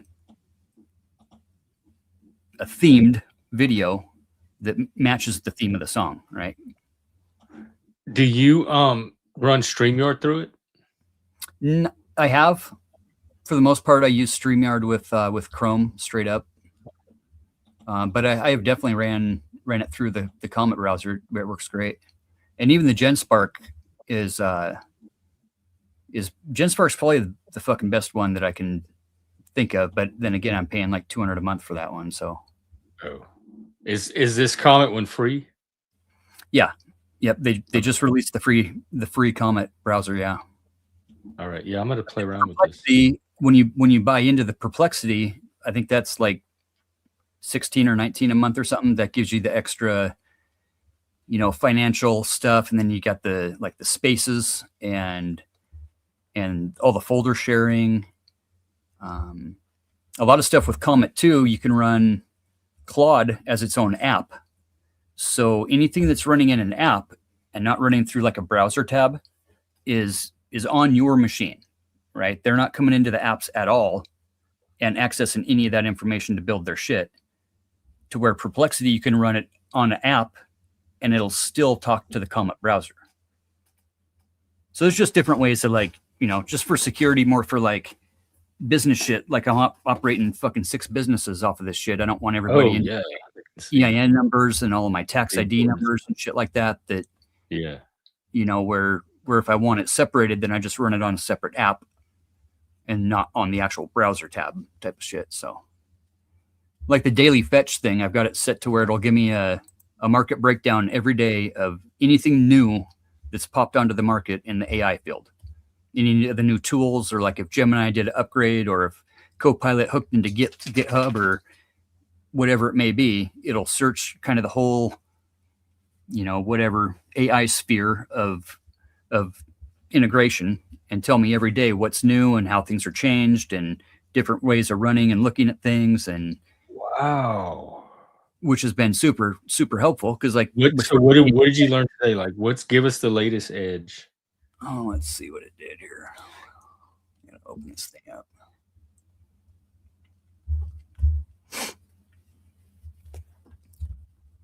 We got let's see, I got Discover. Oh fuck, of course it's due for an update. Who knows? I haven't checked it for a few days. Let's see what we got. The Google Flow platform to open up a bunch of new video making stuff. Yeah, a bunch of new video processing shit. DeepSeek has got some new API integrations. A couple of different new companies I haven't heard about. Snowflake is a good company. Datadog, they're doing new shit. They're a good company. Oracle secured their $7 billion contract with the government to help Palantir track everybody. Wait, what? Hang on, let me look into this. Yeah, dude. Yeah, Oracle is the guy from Shark Tank, Kevin O'Leary, right? And all those guys with Sam Altman being the GPT guy and Peter Thiel being the Palantir guy. And see, they're all operating together now in these government contracts to. Do you have a source for this? Because nothing's coming up when I try to Google for it. Oracle. Yeah, all this stuff you're saying, the conspiracy to track everybody. Just type in Palantir tracking, or Palantir personal tracking software or something like that. Not that you actually want that in your browser history, but whatever. Are you worried about being tracked? I mean, we're on YouTube all day. Everyone knows where to find it. I'm already on the We list. have our whole lives on here. Yeah, I try to limit my exposure a little bit. Are you talking? Is it to track immigrants? I'm seeing a lot of thing about immigration tracking. Yeah. But to figure out who the immigrants are, they got to track everybody. So, but see, untrackable is untrackable, so he's good. You don't got to worry about it.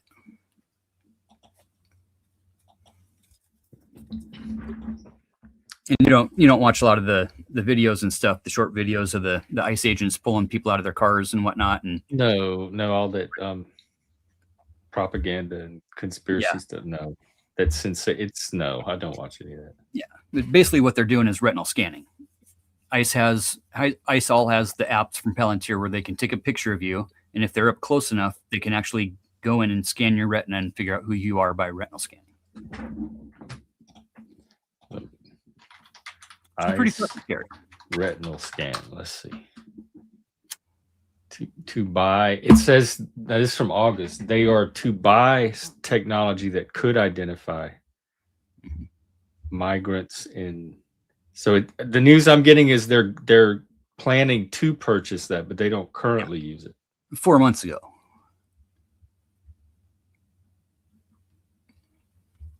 Yeah, they plan to buy it in August, and yeah, it's it's fucking January. So, but that's good that we can like track the criminals better now. Sure. So this sounds like exciting news. Yeah, I guess if you're a bootlicker. What worries it about you? Just overreach. Like for what? They're going to track you. Like they're the going to Patriot. mistake you for an immigrant and do what? Like the Patriot Act. That. Do you hire immigrants? Is that what you're worried about? Yeah, I do. Yeah. Legal, 100% legal. So you don't have anything to worry about it.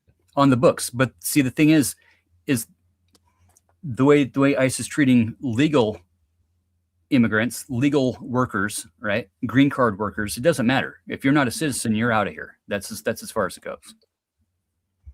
Yeah. I love freedom. What does that have to do with scanning immigrants?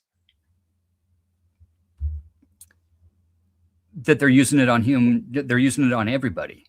So like Joe Cool, for instance. They don't even have the technology yet. The article said they plan to buy it. In August, they plan to buy it. Yeah.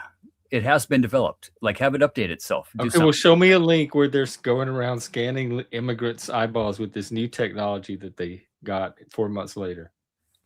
And even if they are, so what? I don't care if people scan criminals' eyeballs. Sure, but when you have a person, say like Joe Cool, who's just a First Amendment auditor, who shows up at a site and there's something going on and he's standing there with his phone, and ICE walks over and takes a picture of your face, and you're not a criminal, right? You haven't done anything wrong. You're not breaking the law.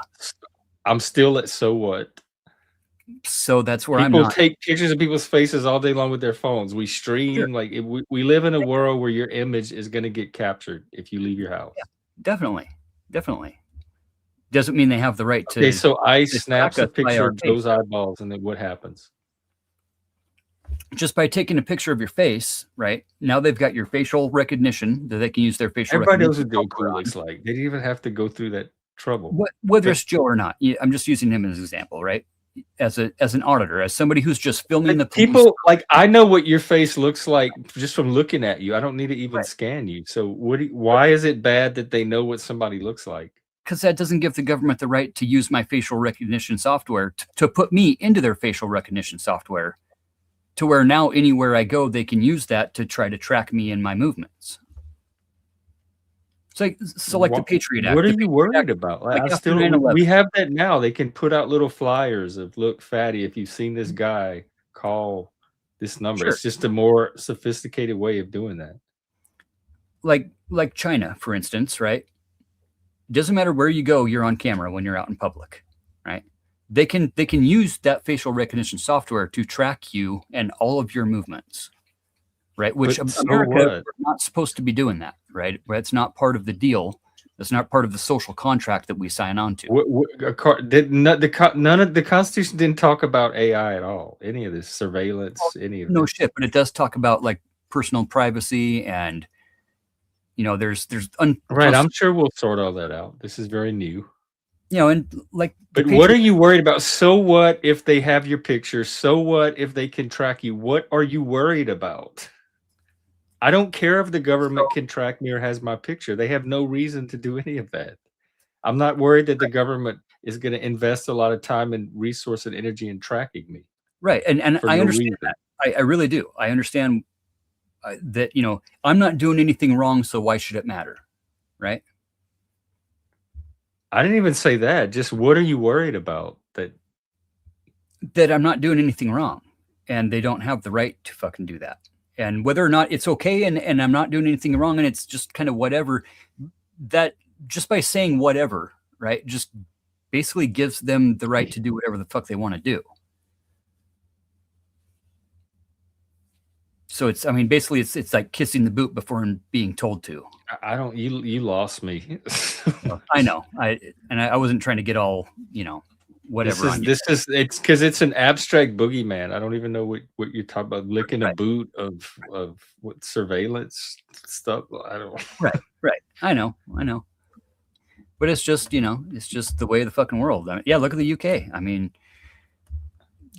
But I've told this story over and over before of in the 80s when cordless phones came out. We used to go, you could tune in a certain frequency on the AM radio and you could hear the neighbors' cordless calls. You could hear sometimes from within the house, you could hear our parents' calls. I knew as a teenager that people could surveil you if they like we were surveilling our neighbors with very little technology. Yeah. I grew up as a teenager knowing that I lived in a world that I could be surveyed at any moment. It didn't bother me. I got adjusted to it very easily. I'm like, okay, people can watch me if they want to or listen in if they want. So what? And then I went about and I lived my life. It never bothered me. I never worried about it. It never seemed like anything. Just like when you're at the mall, there's security cameras everywhere. It never stopped me from shopping at the mall. Never stopped me from shoplifting. Oh, now I see why you have more reason to worry, and I'm not. So not back in the day, but not like it's basically it's like it's the sentiment of if I'm not doing anything wrong, why should I worry about it? Well, but just because you're not doing anything wrong doesn't mean that they have the right to do that to you. And that's still not what I said, but it's the sentiment, right? Like going back to my example though, like there was no right to hear cordless phone conversations through the radio or not. It's just something that we discovered we were able to do. Right. And because I don't even know if this has been codified into rights yet. I do know we had the Patriot Act, which probably addressed some of this. But why does it? But I don't care if the government has this technology where I'm out in public where they could capture my face. It doesn't bother me. It doesn't keep me up at night. Yeah. I don't have any particular reason to worry that they're doing that. Sure. My face is everywhere as it is. I don't care if people see my face. What is your fear? I just think it's not, well, there could be some fear there. It's more of it's just a principled stance that, like with the Patriot Act, right? We gave the government the right to surveil cell phone calls for terrorist activity. Okay.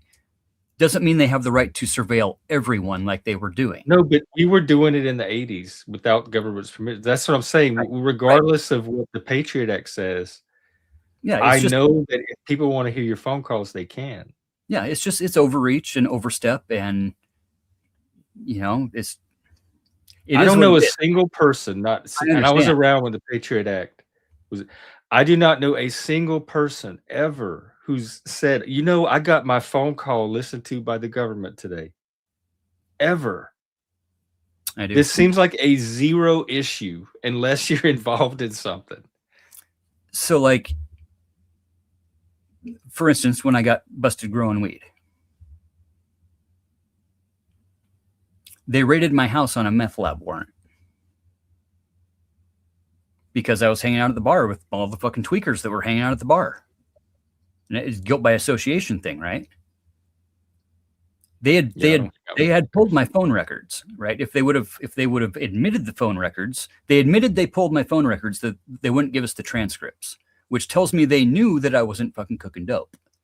Why were they even looking at your phone record? Like, what clued them in on you? Because I was a possible fucking, high alert person.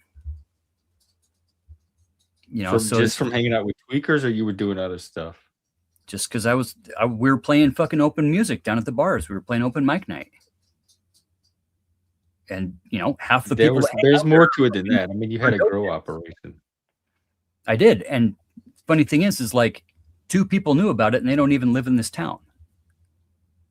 So yes, if I had an illegal grow operation, I might be more concerned about hearing stuff like this. Oh, they're going to start eye recognition and camera face stuff. Oh my God, that's going to put my illegal enterprise in jeopardy. But because I'm not doing any of that stuff personally, none of this stuff affects me. Right. No, I understand. And I do feel the same way. It's not like I'm paranoid about it, or it's just a matter of principle, really, for me. It's a matter of like just overreach. And we know the government will overreach when they have the chance to. But they haven't so far with the, like I said, no person ever, and I've talked to thousands of people, have ever mentioned the government eavesdropping on a phone call. Gun dealers up here have it happen with them a lot. I guess I don't hang out with gun dealers, or so like it does happen. I mean, but in general, I don't agree with those guys being able to just sell guns whenever the fuck they want to on private sale and sell whatever type of weapon. Yeah, I don't agree with that either. I'm glad we have a way to track them now.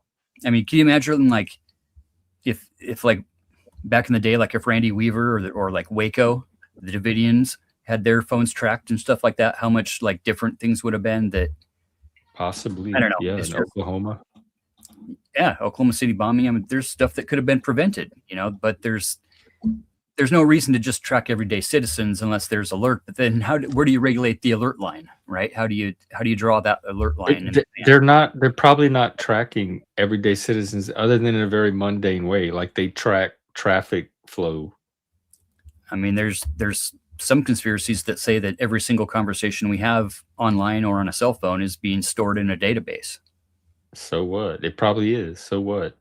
Exactly. And so what to me is just not cool. Did you say something you're worried about? I mean, I've only gotten kicked off of Twitter like 40 something fucking times now. I'm pretty sure. Well, see, so like it's very interesting, the personal histories of the people that are worried about this kind of stuff. Right. But making Elon's picture sing wet ass pussy is not make me a fucking terrorist, unless they consider me to be part of Antifa. But are you worried like in the future someone's gonna pull you into a little room and said 10 years ago, look at what you made about Elon Musk, you're gonna suffer now, sir? Or tagging Mar-a-Lago in a crazy Trump post, right? Yeah. This to me seems like, what is it, terminally online, too much online? Words. No, but like Antifa, for instance. Like, where do you sign up to be an Antifa member? I know people I could ask. There's no sign up page. There's no website. There's no. But they are organized. There's an organization too, at least up here. There is. But where do you sign up to be a member? Type of thing is the thing. Like, you don't. It's a self-declared thing. So right. So like me in the past. No, it can be a self-declared thing, but there's also a formal, organized. Sure, but if I just want to say that I'm anti-fascism, that makes me Antifa, just like all the World War II vets, right, that fought against fascism. I am Antifa. Me saying that now makes me an enemy of the state, according to the president. Then don't say it.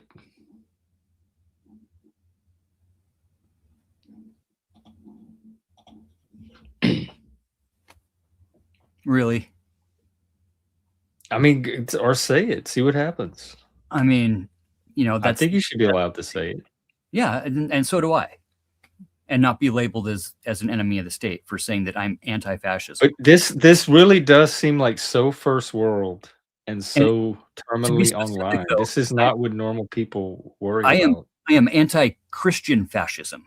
I am anti-Christo-fascism, where Christians want to push their brand of Christianity onto everybody, just like the founding fathers were. Right? They were being persecuted by Christians. Where is this happening? No one's trying to push their Christianity on me anywhere.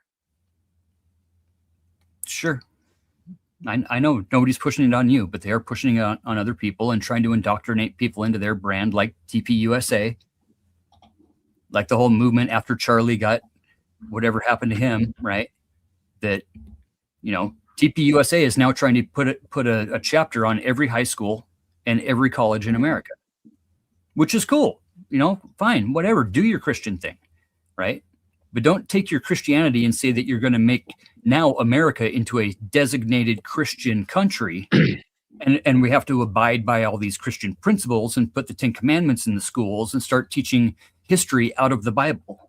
I don't know where. Oh my God, you're just a worrywart. Louisiana just got they tried the 10 Commandments thing and it just got overruled, which I knew it would. And Oklahoma too, yeah. But there's only one reason it gets overruled. That's because the Church of Satan and the Satanic Temple, because the Church of the Flying Spaghetti Monster, comes in and sues the state and says, "Hey, you know, equal opportunity." And I don't think the Satanic Temple had anything to do with the Louisiana case. I think it lost on merit because they got sued by somebody that said we want equal space. If you're going to put the 10 Commandments up, we also have to put up all the other but they knew it was going to be a lawsuit when they did it. But they didn't know that. They really didn't know that is the thing. Like Idaho tries this every couple of years because we hire new people and they don't understand like actually what the Constitution says. You know, so it's just overreach is all I'm worried about. Well, you should go in there then and they won't. Yeah, they don't apply. Yeah, I'm better off where I'm at. I don't know. I don't have a lot of sympathy for outlaws that grumble about the system that they elect to be an outlaw. Yeah, I mean, like self-citizens. Sure. You know the whole sovereign citizen thing where you know you're basically you're in the game, but you're pretending that you're outside of the game trying to fix the game. These are people on the bottom that want to be on the top. This is simple status, power, cope, grievance. Yes, stuff. yeah, kind of. They wish they were where the people they hate are. Yeah, kind of. Or that's how I see it. That's what it looks like to me. We can't do what we want because some other person is up there stopping us. We want to be the person up there telling other people what they can do. Yeah, pretty much.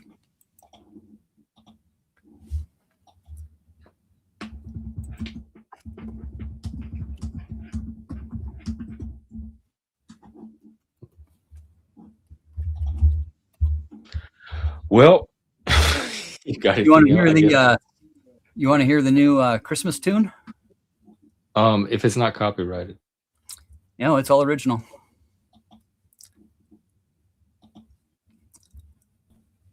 Rudolph got ran over by my grandma. Did you post? It seemed like I saw a very similar one. I think I did, maybe. But from someone else. So Wade, it's about Wade. I might get struck for animal cruelty. No. It's Rudolph that in this one. Yeah. I don't know if I could handle it. Rudolph got ran over by my grandma. Does he survive Christmas Eve? Well, no. But that's you know what though? It might be copyright because it's a parody. Sorry, didn't mean to put that on there. I don't know. Hang on, Fatty. I don't know if I want to take the risk. It's because it's a take on Grandma got run over by a reindeer. It is, but it's not the same lyrics and it's not the same tune. It's not in the same key or anything like that. I know, and it's probably good. It probably is, but I just don't want to take the risk. It's fun. No, damn. Sorry. It's probably me being just a little too fussy, but that's where my comfort level is. No, it's all good. But I will drop you a link let's if you haven't subscribed to Fatty's Cena channel, that's where all of the good vibes come from. Yeah, some of them. Yeah, a lot of them. Not all. What else do we got on? Yeah, there's We a have few other artists. rounds. Oh yeah, the Fappy Huckin' Holidays turned out pretty fucking good. That's a good one. That's all original.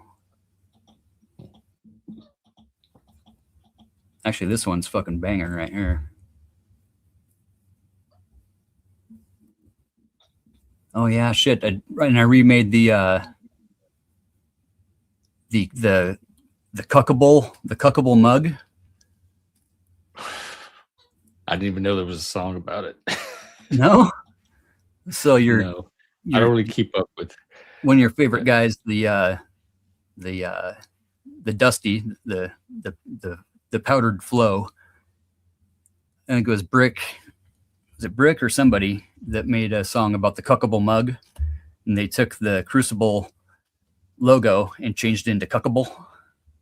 Yeah, Yeah. yeah, I know about the mug. Yeah, so they did a little parody song on. Which is that? I wonder if Andrew's going to go after him from like brand infringement.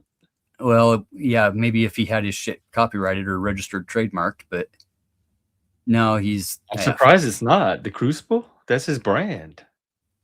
You would think you would have had it trademarked, yeah. You Oh, would think, wow.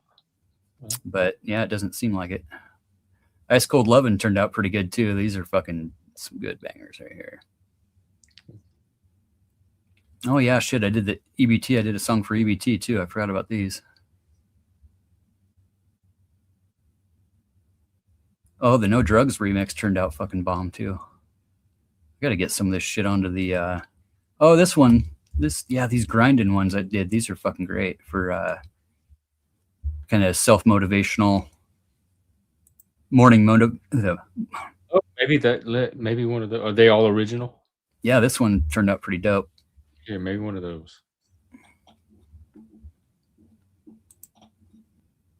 Grinding.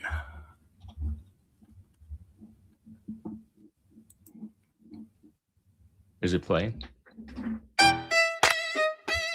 Look at that.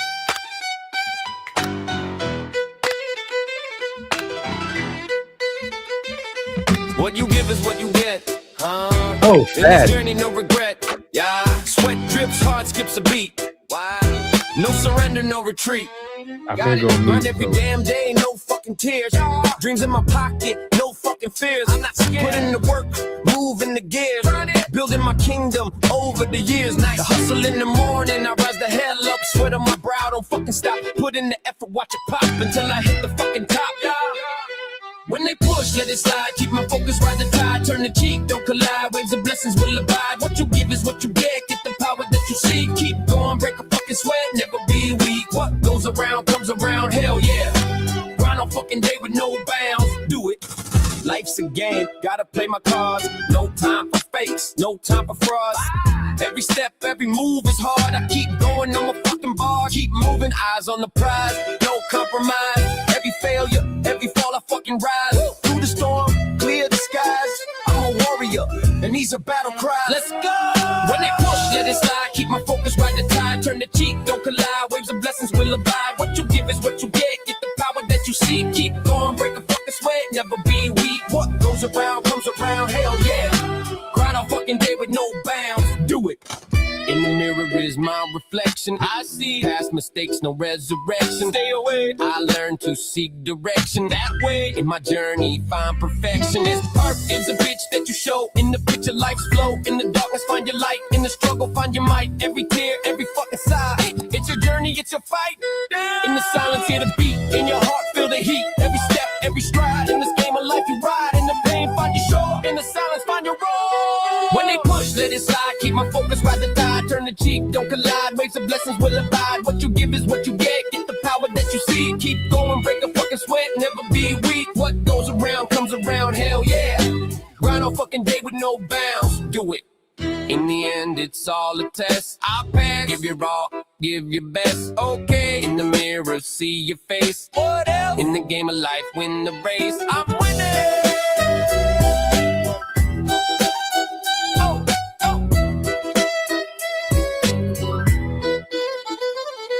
When they push, let it slide. Keep my focus by the tide. Turn the cheek, don't collide. Waves of blessings will abide. What you give is what you get. Get the power that you seek. Keep going, break a fucking sweat, never be weak. What goes around comes around, hell yeah. Grind a fucking day with no bounds. Do it, keep grinding. Ah, shit, man, we did it. Keep grinding, don't give up.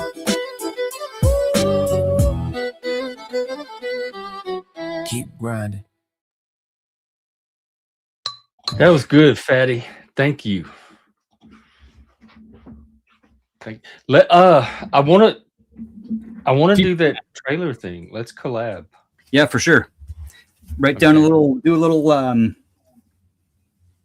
I tell you what, send me, like on Discord or something, send me your idea, that little sketch that you described, and then I'll feed that into the AI.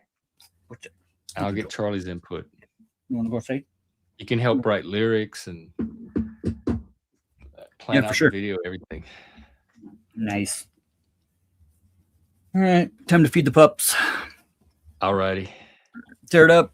Keep grinding. You too. Thanks for hanging out. This is cool. Hell yeah. What up to the Chiseled I'm chat? gonna go play with Comet. Yeah, dude. Definitely. Comes to shit. And look around on stuff too. There's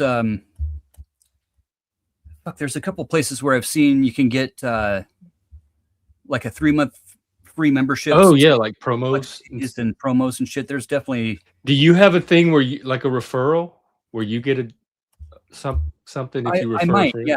Let me dig into that because I'll sign up to you if you do. For sure. I probably don't have like there's definitely some stuff there for affiliate links and shit like that around in there. So ooh shit. Will you have any last words of wisdom for us? When in doubt, do not stick your dick in the mashed potatoes. See, I heard I don't know. I've heard various perspectives on that. Do not. You should. What did you see Doc do science on shifts last night? No. This very topic came up. You should go watch it. They have a very detailed conversation about what you can and cannot stick your dick in. All right. It's always good to know where that line is. You gotta, if I'm gonna cross the boundary, It's all up for debate, apparently. Well, I'm all good with dipping the balls in gravy. Just don't put the dick in the mashed potatoes. All right. Well, have a good rest of your Friday. Maybe we'll see you this weekend.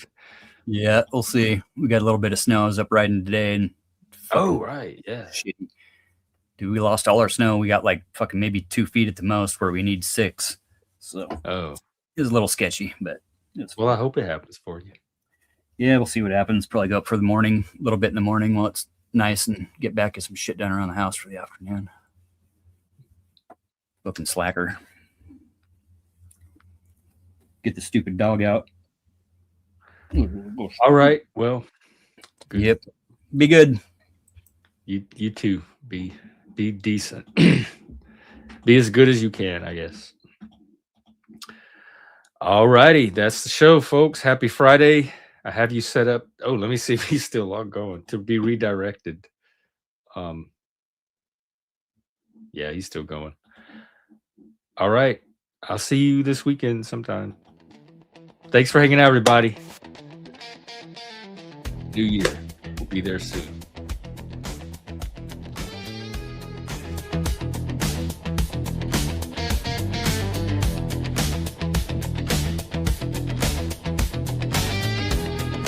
Take care.